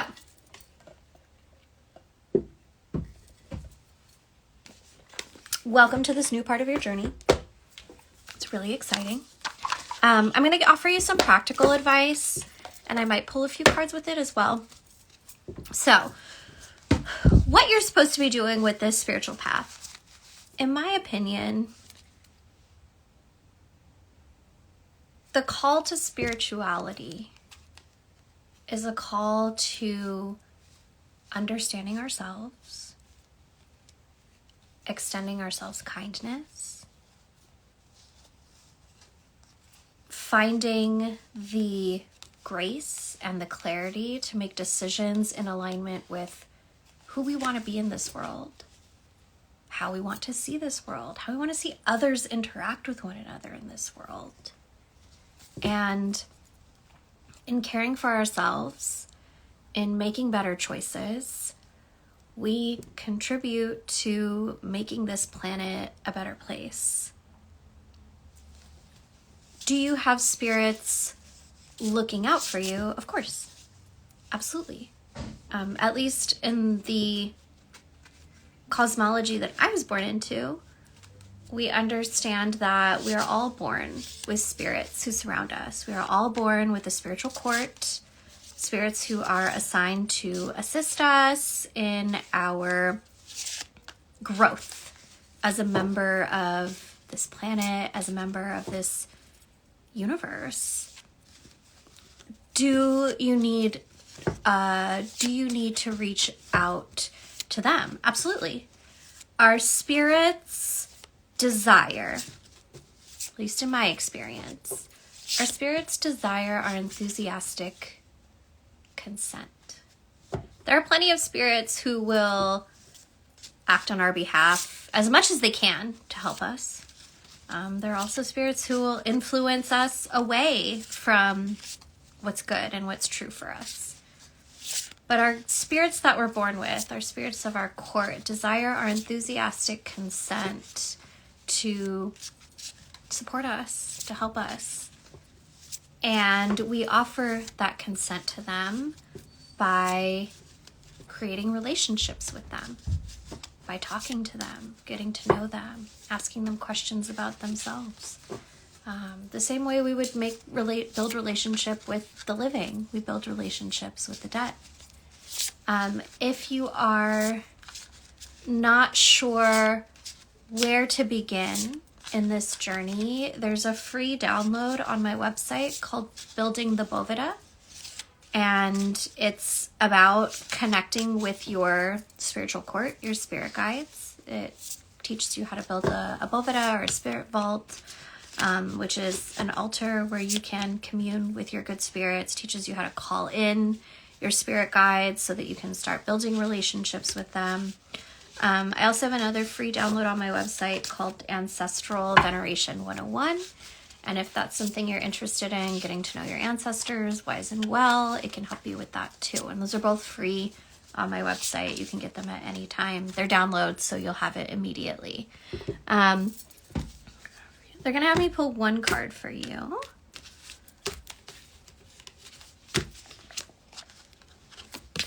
I pulled Limpia.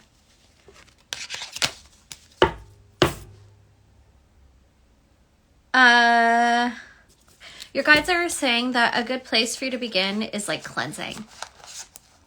Focusing on your cleansing practices, whether, you can experiment with a few different things until you find what works for you. That you can cleanse through visualizations, you can cleanse with blessed waters, you can cleanse with a shower, you can cleanse with selenite, you can cleanse with sound, what have you. But cleansing is really a great place for you to start exploring your spiritual practices a little bit further. And also, cleansing helps keep our spiritual channel, our psychic channel clear, so that in connecting with our spirits, we really are reaching out to those we should be talking to that are helpful. It helps us to have clear intentions in our spell crafting or petitioning. So it feels like cleansing is a great place for you to begin your explorations.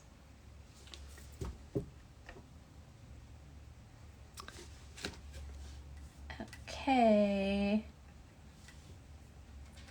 I have a couple more here on PayPal, and then I'll jump back to Venmo.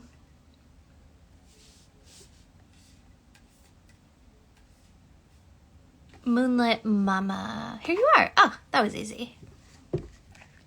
Message from my good guides. Insight on who my primary guide is. Yeah.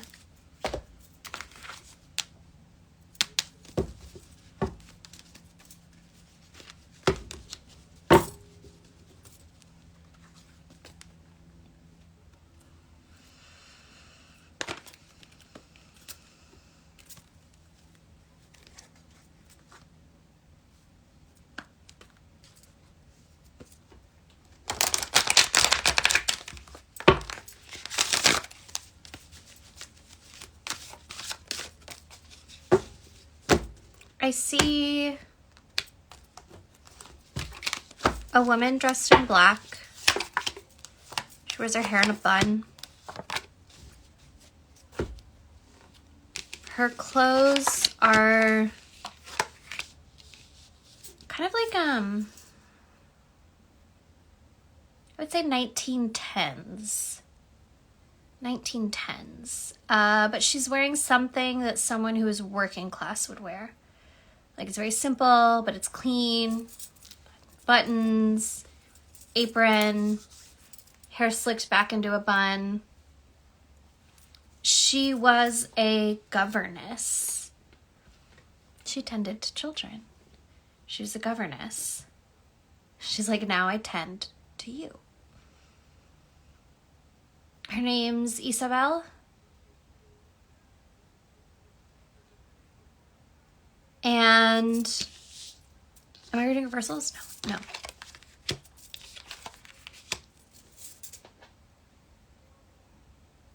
And it feels like right now, although, you know, she is your guía principal, so she's here to help you with all sorts of things.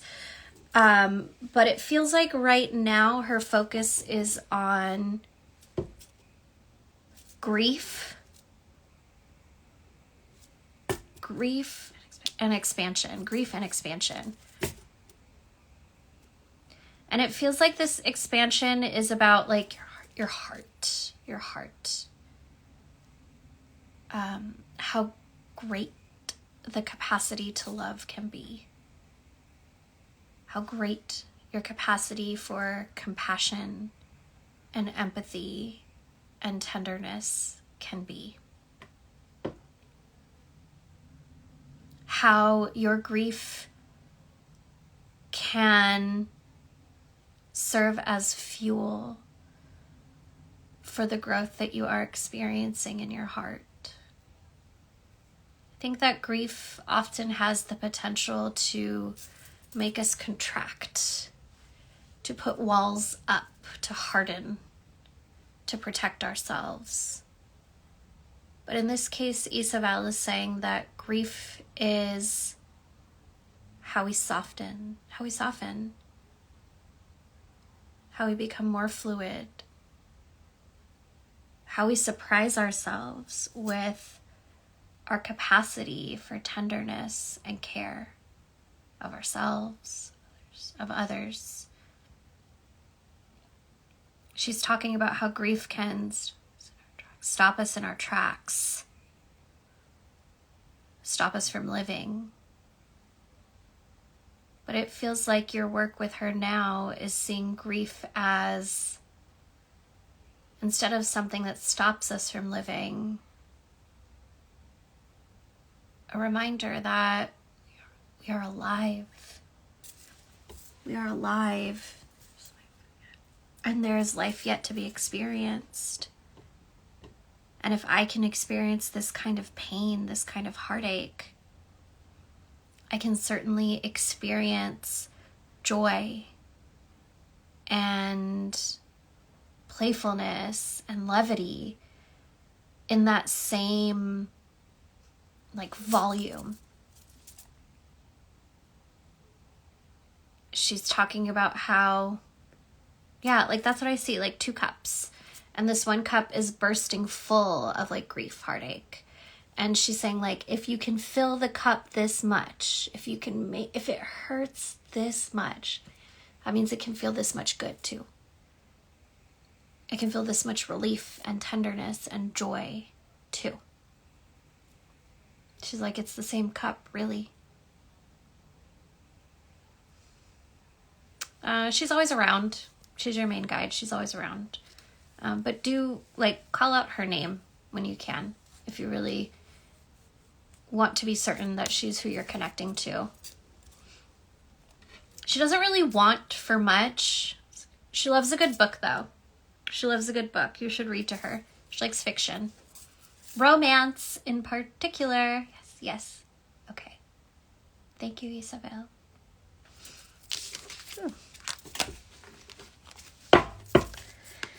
It's cold in here. Thank you, Moonlit Mama. Let's see who's next.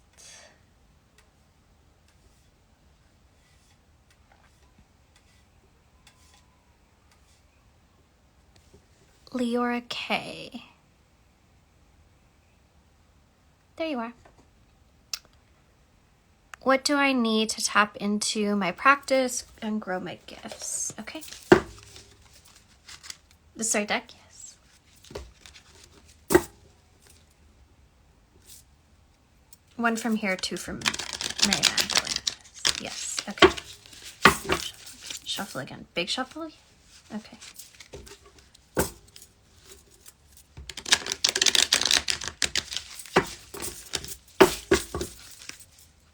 Cut the deck. Okay. One from here. 2 from Mary Magdalene. One day, I'm going to have such a big desk. It's going to be the biggest desk ever. I'm going to have, like, shelves right next to me with all my decks lined up. It's going to be so cool.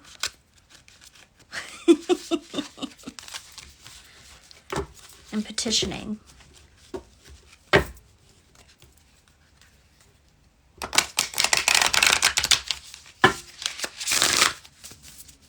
Cut the deck. Okay, that was fast.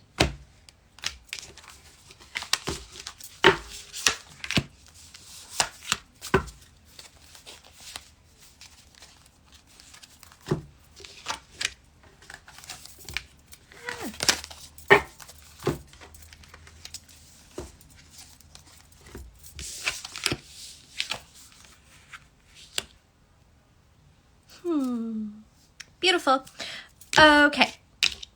First things first, they had me pull 1 card from Offerings Oracle, and I pulled coffee. This is an invitation to begin like a coffee routine with your good spirits. If you don't drink coffee, I recommend getting some instant coffee that you can kind of just throw together quickly for them. But leaving coffee out for your good spirits every morning and taking the time to at the very least say like, this is for you. Thank you. Please hang out with me, watch over me, guide me during the day, or thank you for doing so. But it's also an opportunity to take time to talk to them, to just listen if you don't have anything to say. A coffee routine is something that usually the spirits want daily, although, you know, you can go up to like 3 days in between depending on what your life is like. But I encourage you, like if you're starting something new, to try to do it every day for at least 30 days, even better for 90 days, because that builds up strength It builds up your discipline. It's that good Hierophant energy, and it helps you to really feel more confident in your relationship with your good spirits. They need you to show up for them so that they can show up for you. This is reciprocal. The next two cards I pulled for you are I Am Beloved, the fourth power, and Remembering Who I Am. And then on the bottom of the deck, Spirit Speaks Through the Body. I think Spirit Speaks Through the Body is interesting because when we cultivate disciplines like, or commitments like, showing up for coffee every morning, in the space of these moments where we are checking in with our spirits at the same time every day, we start to notice things slowly but surely over time.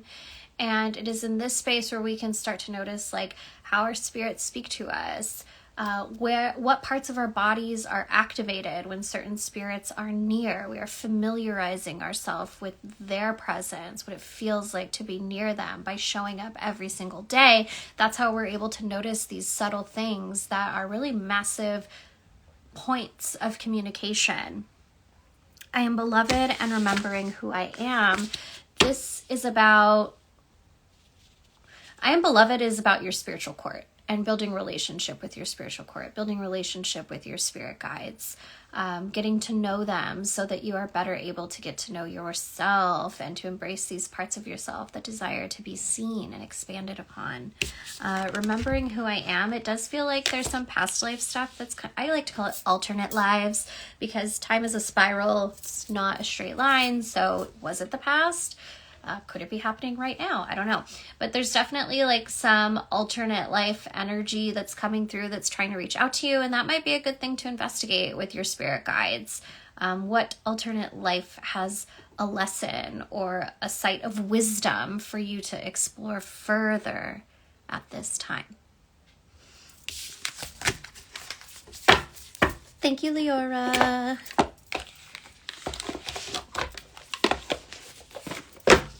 Okay.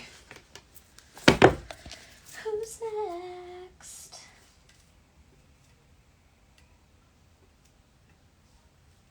Okay, that's everybody on here.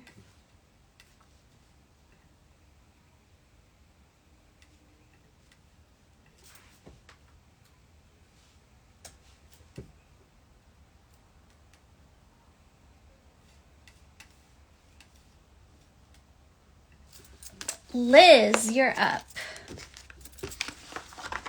Oh, I'm excited.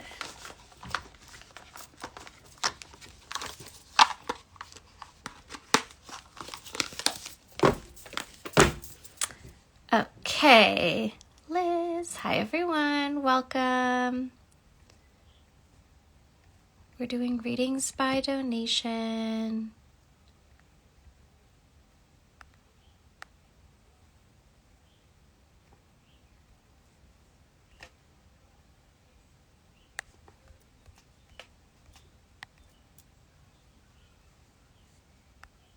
Here we go. What should I be paying attention to during this intense period of transformation I am currently experiencing? You got it. Oh, I forgot that I put Lament, which is like liquid IV, in this. I was expecting plain water. It's fine now that I know what it is. Two from here. One from here. Okay. Which one do I pull first? This one.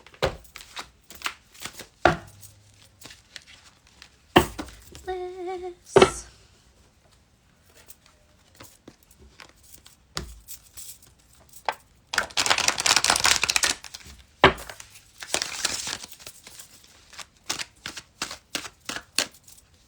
Cut the deck. Okay.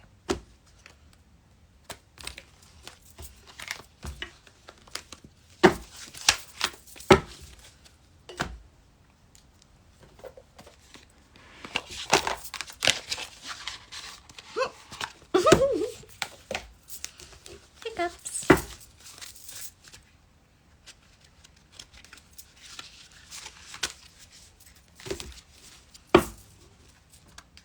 Shuffle this twice. Yeah. Okay.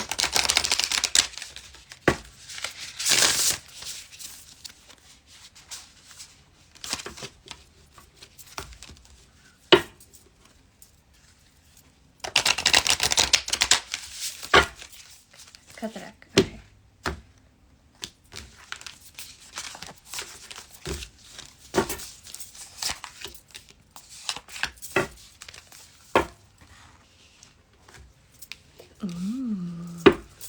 This is exciting. So I haven't flipped any of the cards over yet, but I did glance at the bottom of both of the decks that they had me use. And the first one that I have here is the Fool. And I adore this card for you during this season of life because, as you said, this is a time of transformation and we are embarking on a journey that we have not experienced before this. We are making bold choices. We are taking risks and welcome ones. We are doing things because they prioritize us and our heart's vision, our heart's desire, rather than the caretaking. They're saying the caretaking that we've been doing for others. This is a season of you.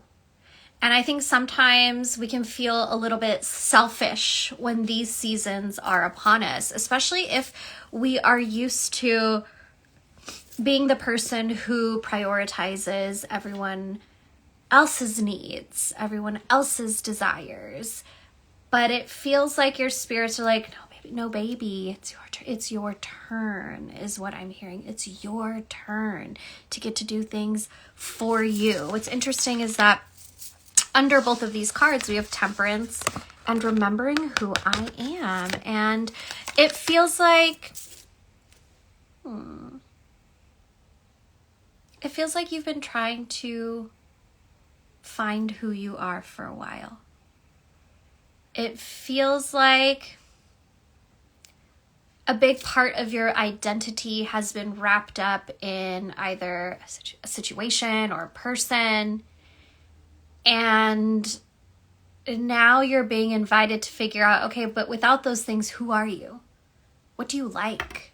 What are you interested in? What do you absolutely not like and are not interested in? And it can be a little bit scary or overwhelming to shed the masks of identity that we've taken up or have been put on us in these past experiences or past connections, perhaps even current ones. So that you can start to figure out who you actually are, what you actually like. And the best way is through experimentation. And, all good things in moderation. We want to do things that, yes, are fun and exciting and interesting, but also we want to minimize how much harm we cause ourselves or how much harm we would cause others. All good things in moderation, but it's going to take some experimentation for you to figure out what it is that makes you you. There's going to be a lot of play involved in this experience, trying new things, trying things differently.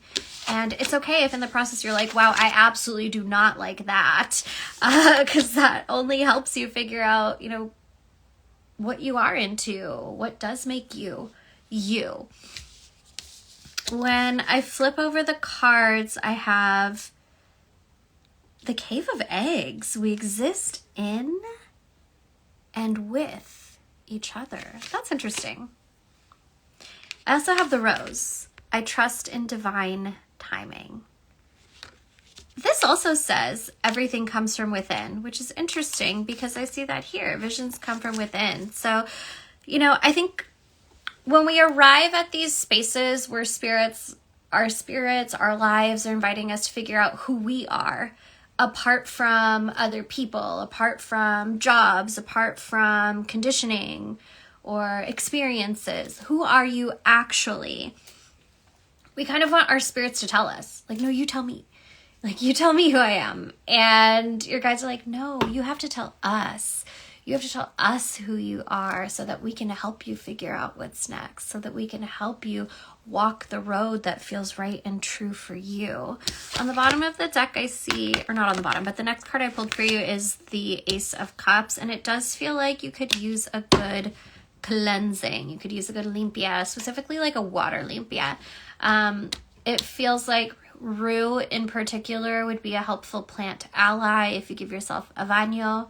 And it feels like it feels like you should do it 3 times.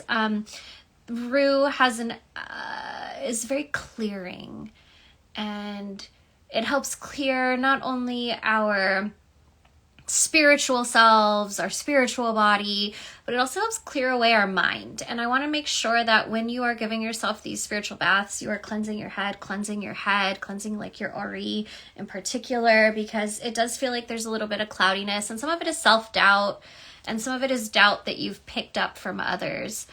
Making sure to intentionally cleanse that away when you do this bath 3 times is going to be really helpful for you in this new season of self-exploration and self-discovery. Okay?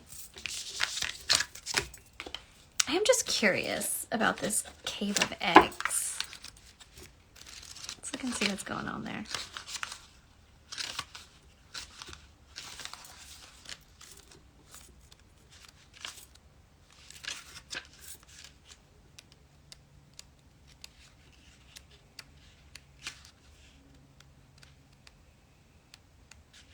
Cave of eggs.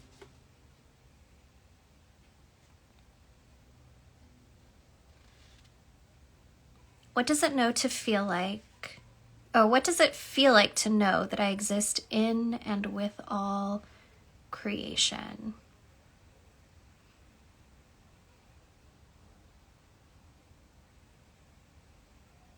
Interesting. There's a secret cave at Saint-Baume, the holy mountain in France, that's far more difficult to find than Mary's main cave. It's where many believe Mary meditated in order to be in union with Christ after the crucifixion. In France? She was crucified in Palestine, but she meditated in France? What do I know? It's where she merged again and again with the love that never ends within her. When you descend into the cave of eggs, if you remember to bring a flashlight, or if you meet pilgrims on the journey, on the crazy adventure of trying to find the cave who graciously lend you theirs, then you will see the stunning egg-shaped indentations that have formed across the wall of the cave. As I stood there taking in their mystical power and pure beauty, a chill raced through me. I felt certain suddenly that Mary had been there as well, as if she existed so intensely in this place, in this cave, that her presence had become eternal within it. Landcester. She existed so intensely and so entirely because she had become fully human and fully divine. Mary united her ego with her soul, bringing love and mercy to all 7 egoic, that's where they lose me, the egoic powers and shit. What made the cave of eggs so sacred to me, what made it in fact the holiest place on earth, is that I finally embodied a truth that has always walked with me. It's a truth that has been reflected back to me in the great spiritual traditions of the world. We exist in and with each other. When we unify the self and the soul, we realize there is no other, that we are in fact the unconditional and unending love we've been searching for. We are in fact the unconditional and unending love we've been searching for everywhere, except within our own hearts. We come home to the profound interconnectedness with creation. We exist in and without each other. That's interesting. I just finished watching this show called Midnight Mass on Netflix, and it's really good, especially if, like, I don't know, you're interested in Catholic things and vampires. But one of the characters, we'll try not to give spoilers, does this monologue at the end, and one of the things she says is, she's talking about, like, remembering, like a drop of water returning to the ocean only to realize it had been the ocean all along. And I don't know, that feels connected to this somehow, some way.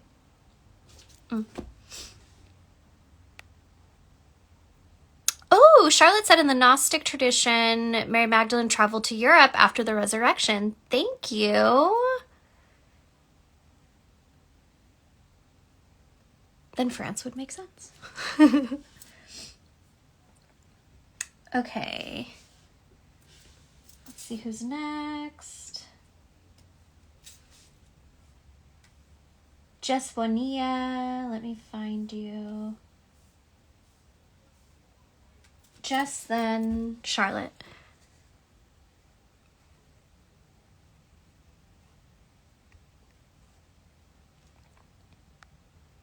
Any guidance on how to navigate this change in my work or see the lessons of this perceived challenge? Okay, you got it. This one. Okay.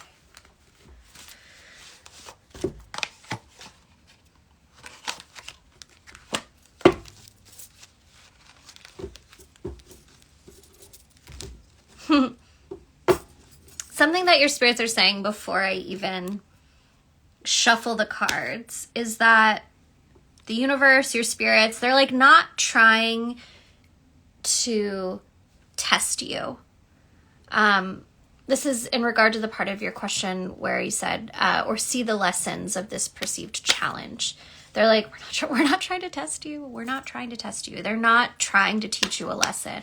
Like sometimes hard or uncomfortable or unpreferred things happen. Like that's a part of life. But they don't want you to feel like this particular challenge is them trying to teach you something. That doesn't mean there isn't something that you can learn from this experience. That doesn't mean that there aren't sites of wisdom that you can receive from in this experience. But I think they want to emphasize that like they're not trying to test you here. Like sometimes shit just happens. And our good spirits help us find the way through despite unfavorable circumstances showing up in our lives. When it comes to how to navigate it, cut the deck already. Yes, okay.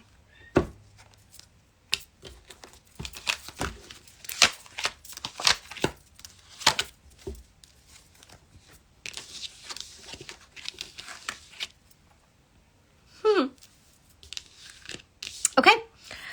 I asked the spirits like what you can do more of. What you can do more of to navigate through this situation. And I pulled the Queen of Swords. And this is a card of not only recognizing the things that are or aren't working, but being very vocal and direct about what it is that you are observing, what it is that you understand. Your spirits are like, you are not new at the work that you do. You have a wealth of experience, like time-wise, but also like you've been doing the thing for some time. You are an authority in this field, whether you realize that about yourself or not. You certainly are, and your spirits want to encourage you to find the confidence to communicate as though you are someone in a position of authority within your career path, within your vocation. If you are struggling to find that confidence, ask your good spirits to bring it to you.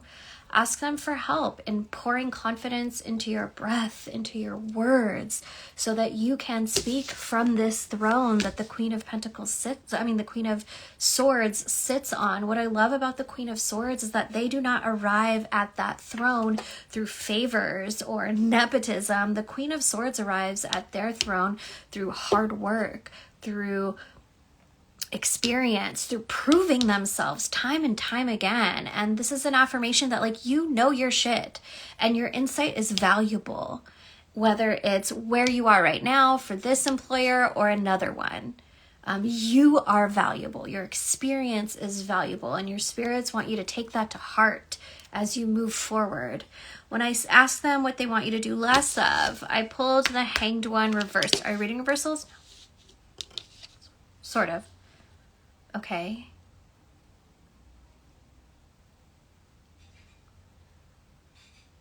What do they want me to say? Got it. Okay, there's two parts of this. That's interesting because one part is kind of like Hanged Man upright. The other part is kind of like Hanged Man reversed. Hence, sort of. But the first one is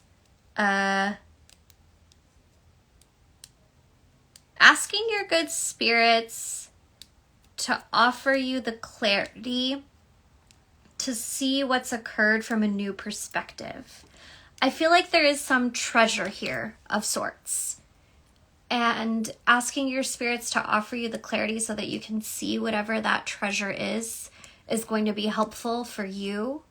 Especially when it comes to like planning what your next move is. The second part of the Hanged One is not making rash decisions. We might feel frustrated. We might have been wronged or slighted, but your spirits want you to move in patience, not in haste. Your spirits want you to respond rather than react. So take your time, even if that means sitting in the discomfort for a little bit, because they would rather have you make a decision that feels good for you and aligned for you long term than one that just like gets you out of this situation right now, but only to find yourself in another one that isn't great either. Okay. Then finally we have the Wheel of Fortune reversed, and your spirits are like, I heard one of your guides say you need to trust that like you're worth more, that you're worth better. And like, easier said than done, right? But asking your good spirits for support in knowing that life can feel good for you, that career can feel rewarding for you, that your job can be respectful of you. It's not asking too much. And at first, when you start reciting these affirmations out loud of what it is that you want from your career, what it is that you want from the way you bring dollars in, it might feel outlandish, might even feel like a lie. There's no way I can have this. But the more you say it, the more you start to believe it, the more it becomes true. And it's like, that's the spell. That's the spell. On the bottom of the deck, I do have the Seven of Wands, which is telling me that some of the obstacles, some of the challenges are things that haven't even happened yet. We're getting a little bit ahead of ourselves. You know, there might be some things that are tangibly in front of us that are a problem, but it also feels like our brain is working overtime to think of all the other possible problems that could happen because this one thing already happened. So this means that this and this and this are probably going to happen. They're like, no, like your spirits are inviting you to like stay in the present, and let's deal with the information that is truly immediately in front of us before we let our brain go into overdrive and start making up situations that could possibly happen that only make us feel more overwhelmed, even though it hasn't even happened yet. I find that grounding is a good way to help calm those thoughts. And grounding might be making sure you eat something. Could be going for a walk. It could be stretching or dancing or singing, whatever. But leaning into your preferred grounding practices is going to be helpful with all of that, like thinking too far, almost like doom scrolling in your own brain is kind of the vibe that I'm getting. Leaning into your grounding practices is going to help quiet that a bit, okay? Thank you, Jessica.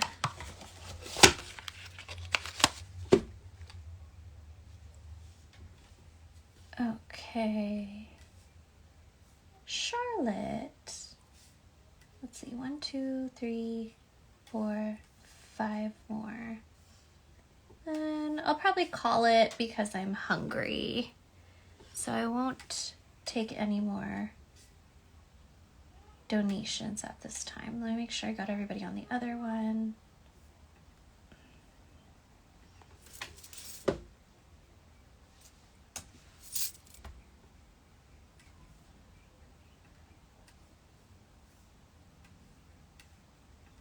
Okay.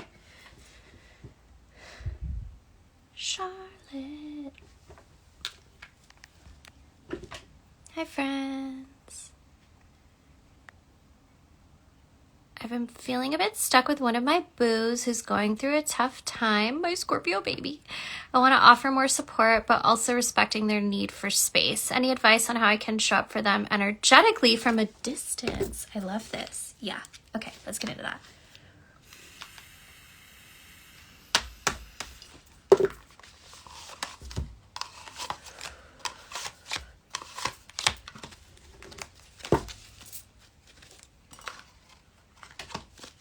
Is this the right deck? Yes. Okay.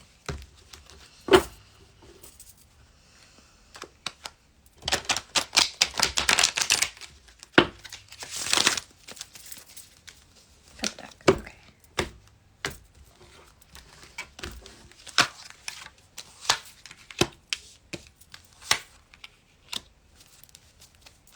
I knew this card was going to show up. Are we doing reversals? No. Okay. So, first things first. On the bottom of the deck, I pulled the star. And I just knew this card was going to show up. And the star is...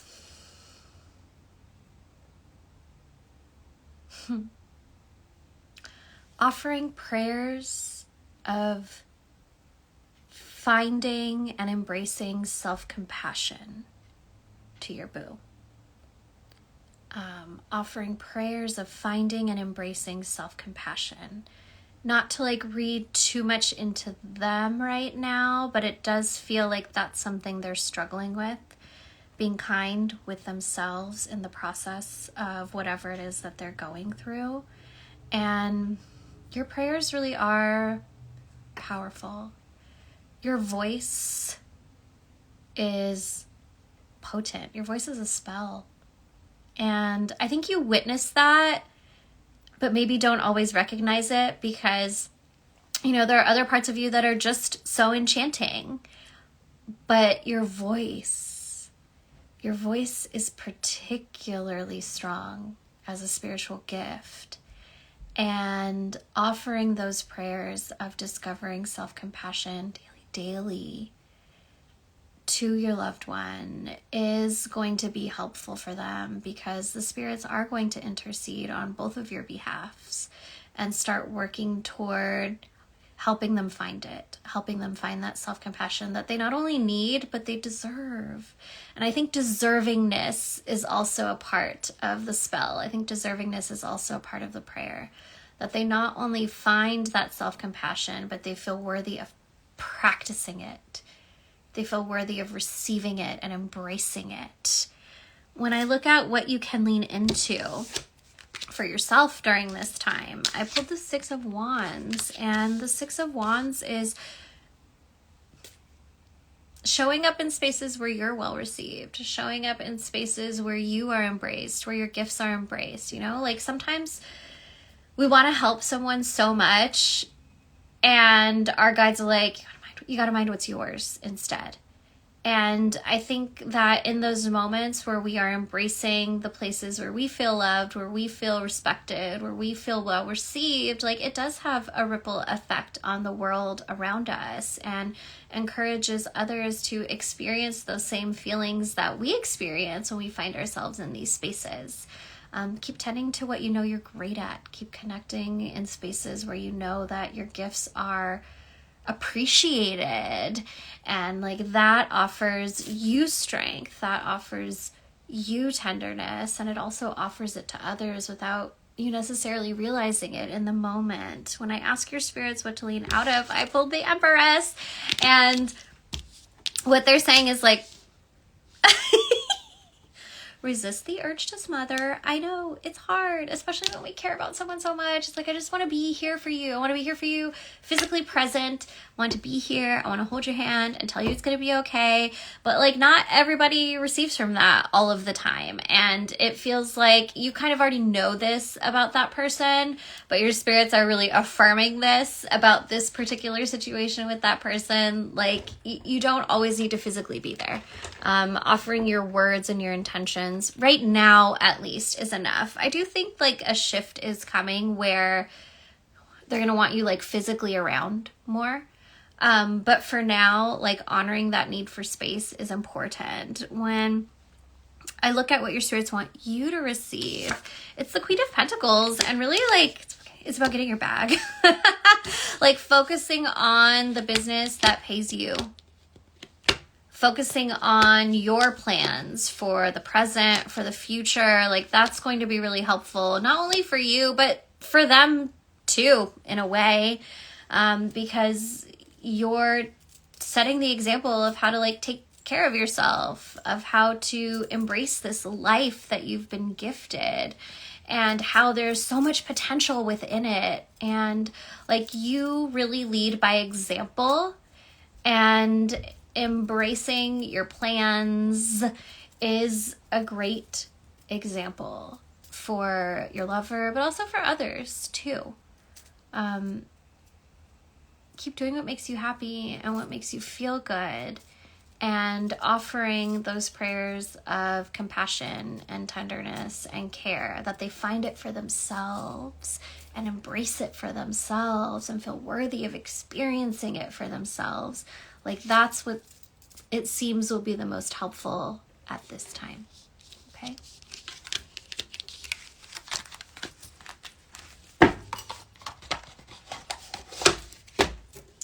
All right. Oatmeal Mommy.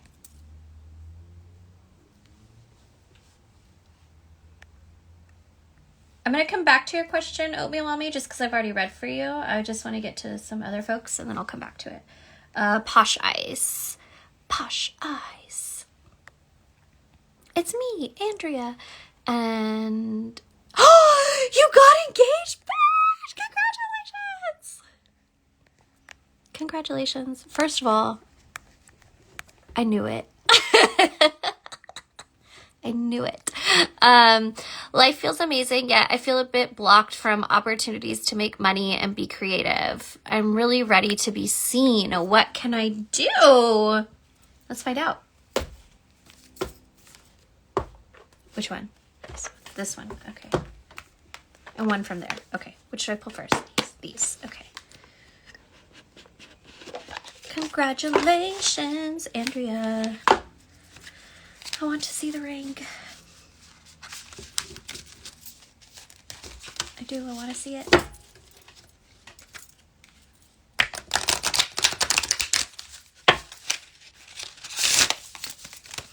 Cut the deck. Okay, that was fast.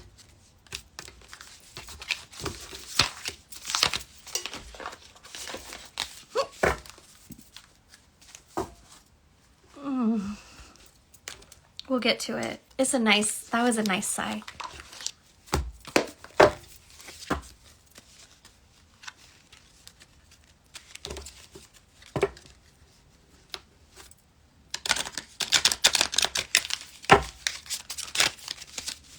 Got the deck, okay.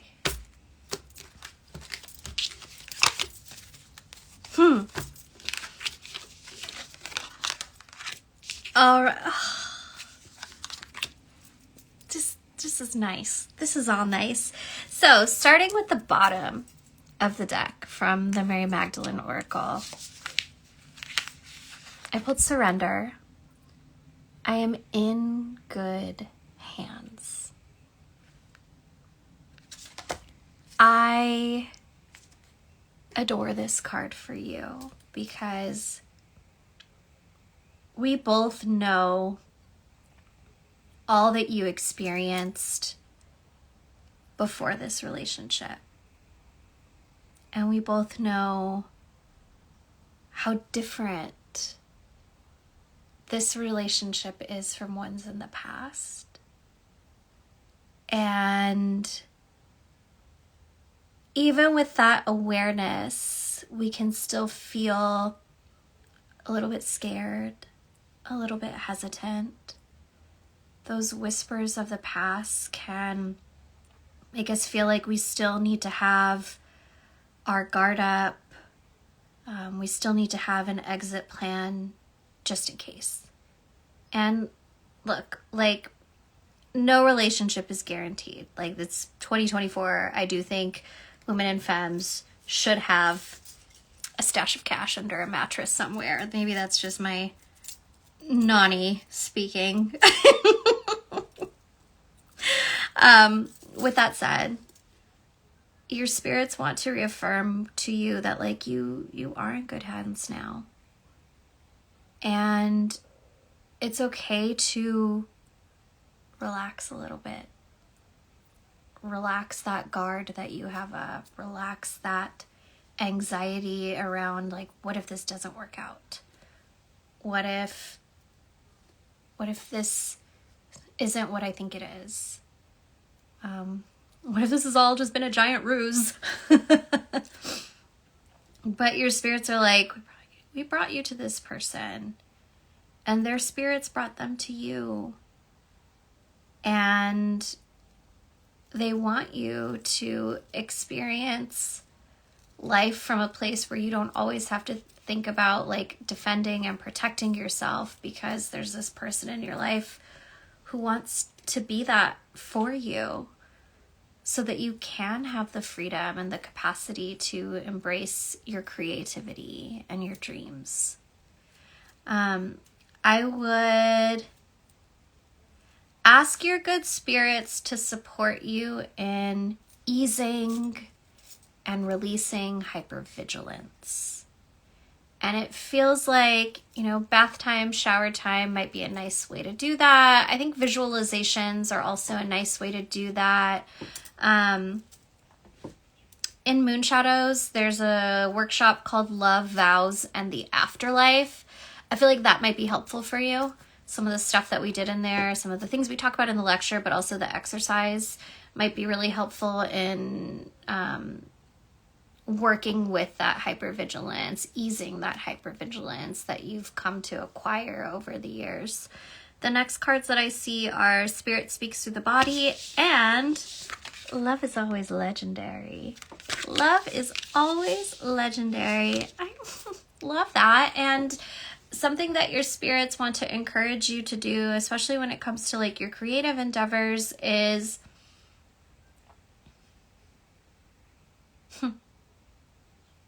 how can your different experiences of love serve as inspiration for your creativity? How can you... And I think a part of this isn't just about your current love. It's about your past experiences with love too. Romantic love, familial love, friendship love. How can you tell those stories through your creative modalities? And I believe that in sharing the stories through your creative modalities, it kind of helps create a little bit of distance between you and them, in a good way. In a good way. In a like, this doesn't define me anymore. It just inspires me. And that's cool. Over here we have gratitude and treats, and your spirits would like a little gift in gratitude for like bringing this relationship to you. They're like, you're welcome. They would appreciate a little something as a thank you for all the hard work. They're like, sure, you've done plenty of hard work in this journey too. Absolutely. And also, so have we. So they would like a little present, a little treat.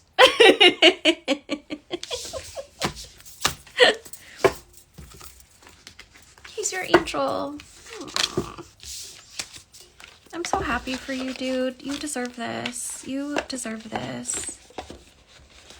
You really do. Now I'm gonna cry. I can't wait to see pictures. Send me wedding photos. It's fine. Everything's fine. I'm so proud of you. You deserve, like, you. I'm really proud of you. Oh, goodness. I made it all the way to the end without crying. I love you so much. I'm so happy for you. Like, this, you deserve this. Okay, Lori.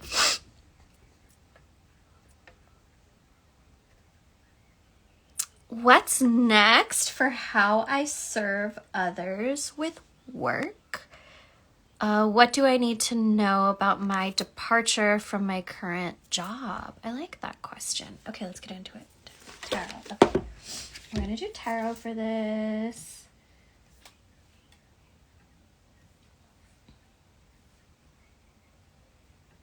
Okay, here we go.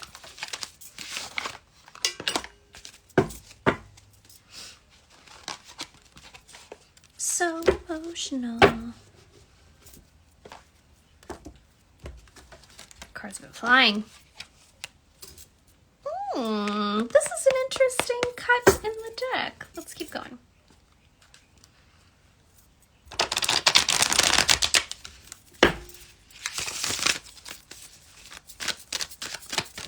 Cut. Okay.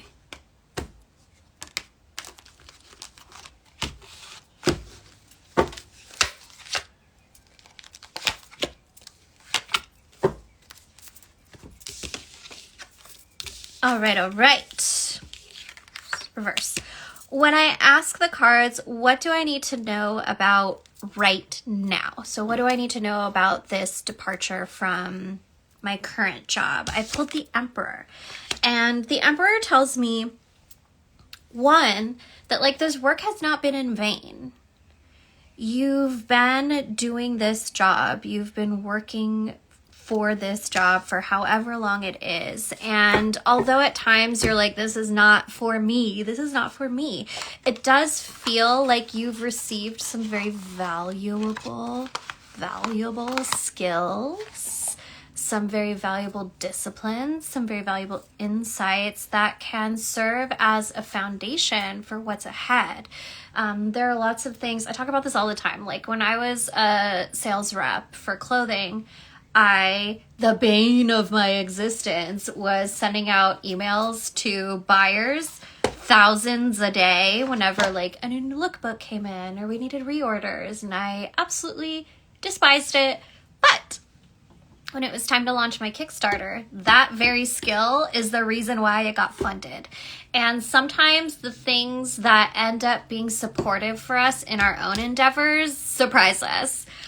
Sometimes the things that end up being supportive for us from our past jobs in our future jobs are things that we never would have expected to be helpful. And so your good spirits just want to let you know, like, this work that you've done up to this point has not been in vain.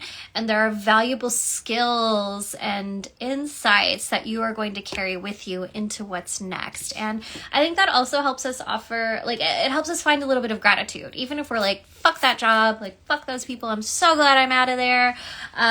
We can still find this little soft spot in our heart and say like, oh, but thank you for what I've learned. Thank you for the version of me who showed up every day in that space. Thank you for the valuable insights that version of me is going to carry with me into the future. When I look at what's next for you, I pulled the Empress, which is very nice. It tells me that what you are cultivating for the future is very much in alignment with who you are, with the life that you desire, with how you wish to show up in this world. And it's something that not only brings you comfort and satisfaction, but also makes the world feel more beautiful to the people you are of service to. It also makes this world feel more welcoming and accessible to the people that you are in service to.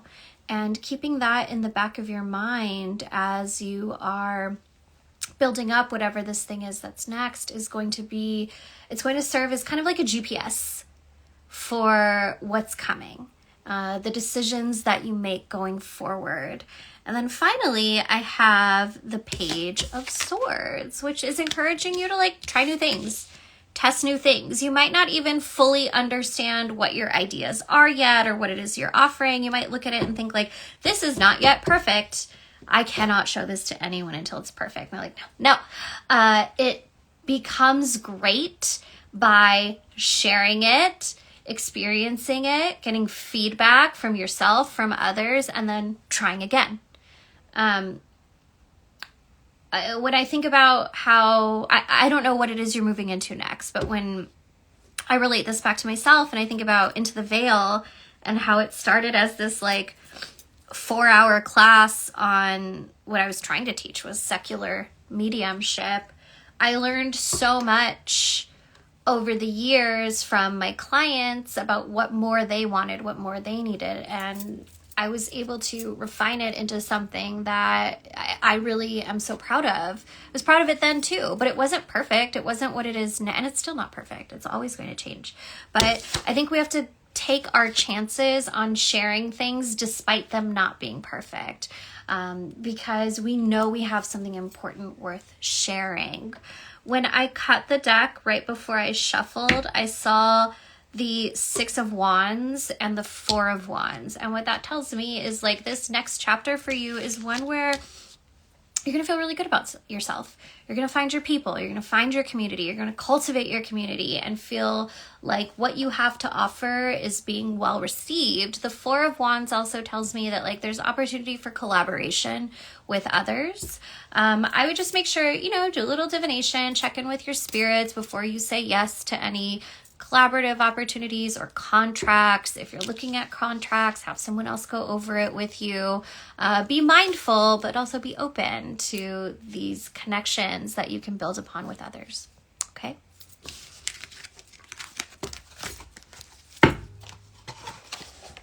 I'm also hearing something about like sleep hygiene. So, before bed, maybe give yourself a little cleansing, especially over the next few days. I think it might be helpful. If you're just joining us, we are wrapping up today's readings. I won't be taking any more readings for today. I'm just getting through the last few. Let me just make sure I've got everyone on the list.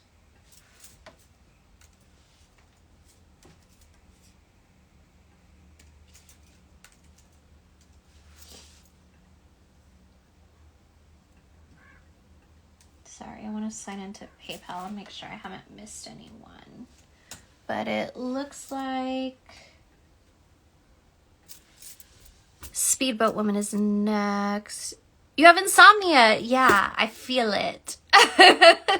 I think focusing your spiritual routines around sleep is going to be helpful. And remember also that like practical stuff can be spiritual too. Maybe it's saying your prayers. Maybe it's cleansing before bed. Maybe it's drinking a cup of chamomile tea and taking a break from your phone 2 hours before nighttime. Maybe it's chugging some cherry juice before bed. Whatever it is that you need. Like, okay, Speedboat Woman, you're next. And then, before I forget, Oatmeal Mommy, you sent in a second donation and you put the question in the donation. So I'll do that one too, and then we'll be done. Hi, I'm currently trying to imagine what a better life for me could look like, but I find myself overtaken with sorrow around my past. How can I be braver? I love that question. How can I be braver? This one. Okay. We're doing Mary Magdalene Oracle for you too.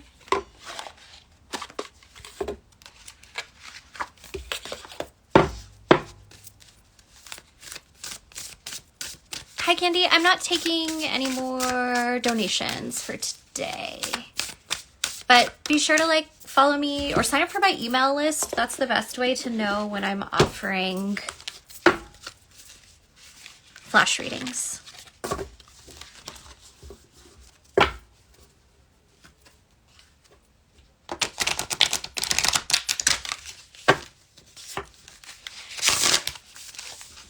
Okay, immediately before I even start looking at the cards, something that I'm getting for you, Speedboat, is start small. Start very, very small. Rather than trying to imagine this entirely different life, this entirely different way of living, entirely different world. Start with something small like, what does my ideal morning look like? How do I wake up? Where do I wake up? What do I drink and have for breakfast? Maybe you wake up where you are right now. But what does a good morning feel like for you?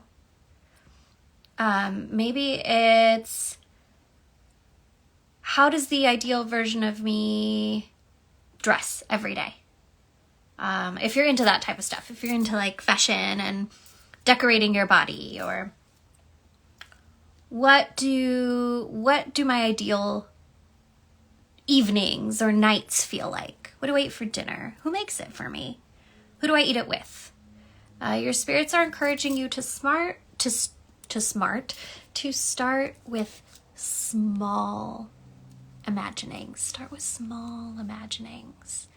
And it feels like in this practice of starting tiny, imagining little parts of your life being different, you start to feel more comfortable and cozy in this space of imagining a different life for you.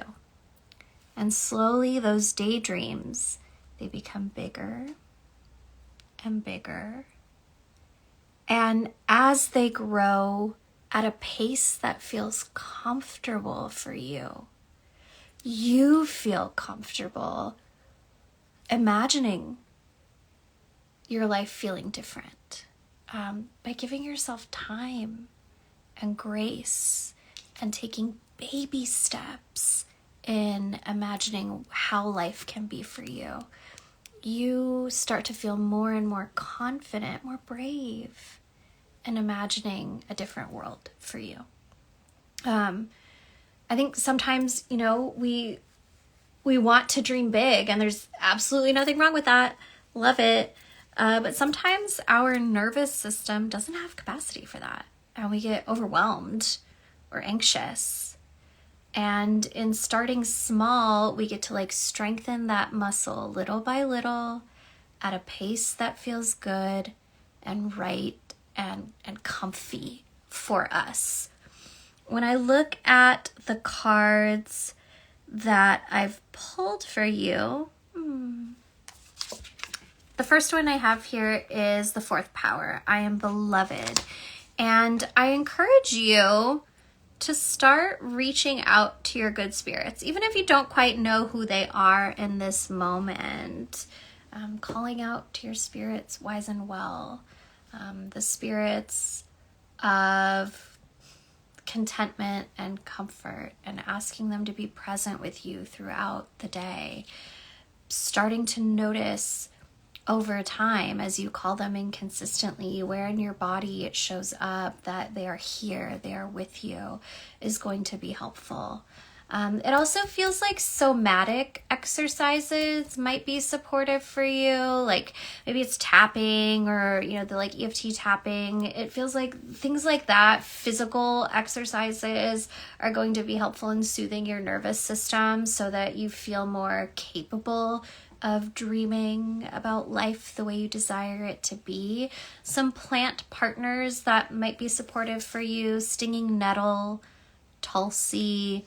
It feels like those two especially are calling out to you. Of course, if you're taking any medications, check on contradictions with those particular plants if you're trying to drink teas or ingest them. Otherwise, if you don't want to drink them, you can use them to wash your hair. You can use them to wash your hands or your feet. You can have a little bit of that dried herb stuffed inside your pillow, or in a little bolsita that you carry in your pocket. You can have fresh ones in a little vase on your nightstand. I think keeping them close to you is going to be really helpful for you, okay? So dream small. Dream small, little by little, and you will find that in the right time for you, those dreams grow bigger and bigger, and that you don't feel so afraid of them. And it's because you gave yourself the time and the space to grow into those big dreams, all right?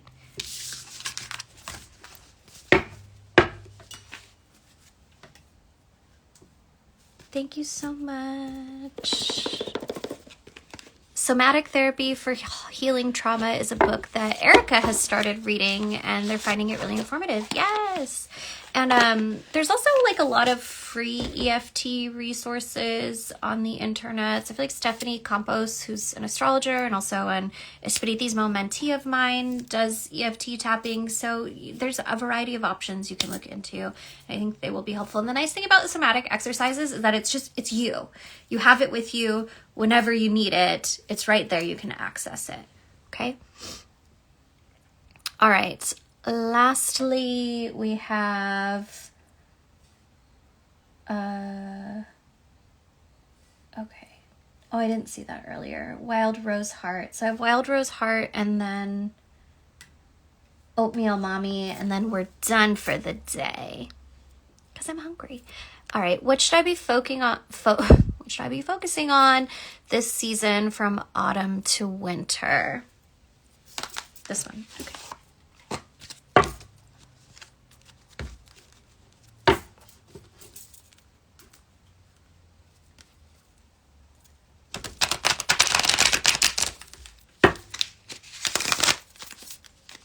One more big shuffle.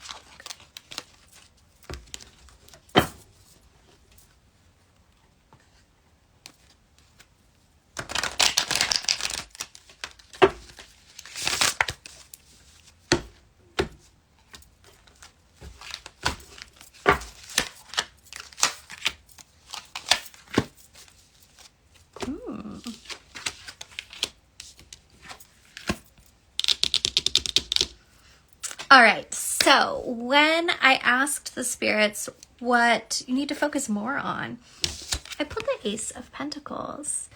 And this is telling me that your relationship to this planet, your relationship to land, your relationship to ancestry, your relationship to storytelling seems to be what's calling you the most this fall, winter transition season. Embracing all the things that are of this earthly material realm feels really important for you during this time. Storytelling, again, they're mentioning, so I would start exploring that a bit, whether it's through folklore or fiction or other media that you enjoy. Songs tell stories, television shows tell stories, movies tell stories, oral traditions, stories. So start investigating all the different ways that you like to receive stories and how you might feel inspired to tell the stories of your own. Next, what they want you to lean out of, focus less on, is the Hanged One. And this feels more like there's been something cooking on the back burner for a while, and this feels like it's connected to a specific relationship. It doesn't feel familial. I don't know if this is a friendship or like a paramour, but they're like, you can't keep worrying about this. You can't keep worrying about this. It definitely feels like the type of connection that's always in limbo, like the timing's never quite right or the vibes are never quite right, but there is some sort of like pull towards one another. They're like, we can't do this. Your spirits are like, we can't do this. We can't do this. Taking a little step back from that and pouring yourself into this very like earthly, inspiring storytelling vibe over the next couple months feels like it will behoove you. The last thing that your spirits want you, let's see. I pulled this Nine of Wands, and that does feel connected to this element of exploring stories, exploring storytelling, because in the process of communing with the stories that others tell through music, film, folklore, fiction, etc., I think you're going to start noticing some patterns in your own life or some stories in your own life that you feel compelled to share with others. And I love that. So, it feels like you're supposed to be writing. You're supposed to be writing. As those little things in your own life start to pop up for you, like write them down, whether it's typing it up or just making a quick note in your notebook. I don't think you need to have full-fleshed stories right now, but you're taking down ideas. You're taking down notes. Finally, on the bottom of the deck, we have Judgment. And TBH, this Judgment card feels connected to whatever this relationship is over here. It seems like in taking a step back and not trying to like force things or understand them better, like you're going to have a sudden realization. Some information is going to be made very clear, and that's going to help you understand how you need to approach this. But you pouring your focus into this isn't going to be helpful for you. You pouring your focus into the business that minds you is what's going to help you the most, even though it feels like, I'm not paying attention to that. So what if it slips through my fingers? They're like, no. Like, pay attention to like what is yours, and you will receive clarity about whatever this is by giving your energy and attention into what's yours. Okay. All right, my dears, that's all that's in me for today. If you sent over a donation just now, I'll send it back to you. Because I'm tired. I'm tired. I will see you next time. If you want to get a flash reading from me, be sure to sign up for my newsletter, because that's when I tell folks about it. All right, before I let you go, I'm going to say a little prayer to close our circle. On behalf of myself, Caitlin, and my good spirits, I thank you and your good spirits for being in attendance here today. Good spirits, we thank you for your blessings, your protection, your wisdom, now and always. We thank you, Creator and Creatrix, for this moment. And we thank all the versions of ourselves who gathered here today to receive. It is in love that I received each and every one of you in this circle, and it is in love that I return your energy and your spirits to you now.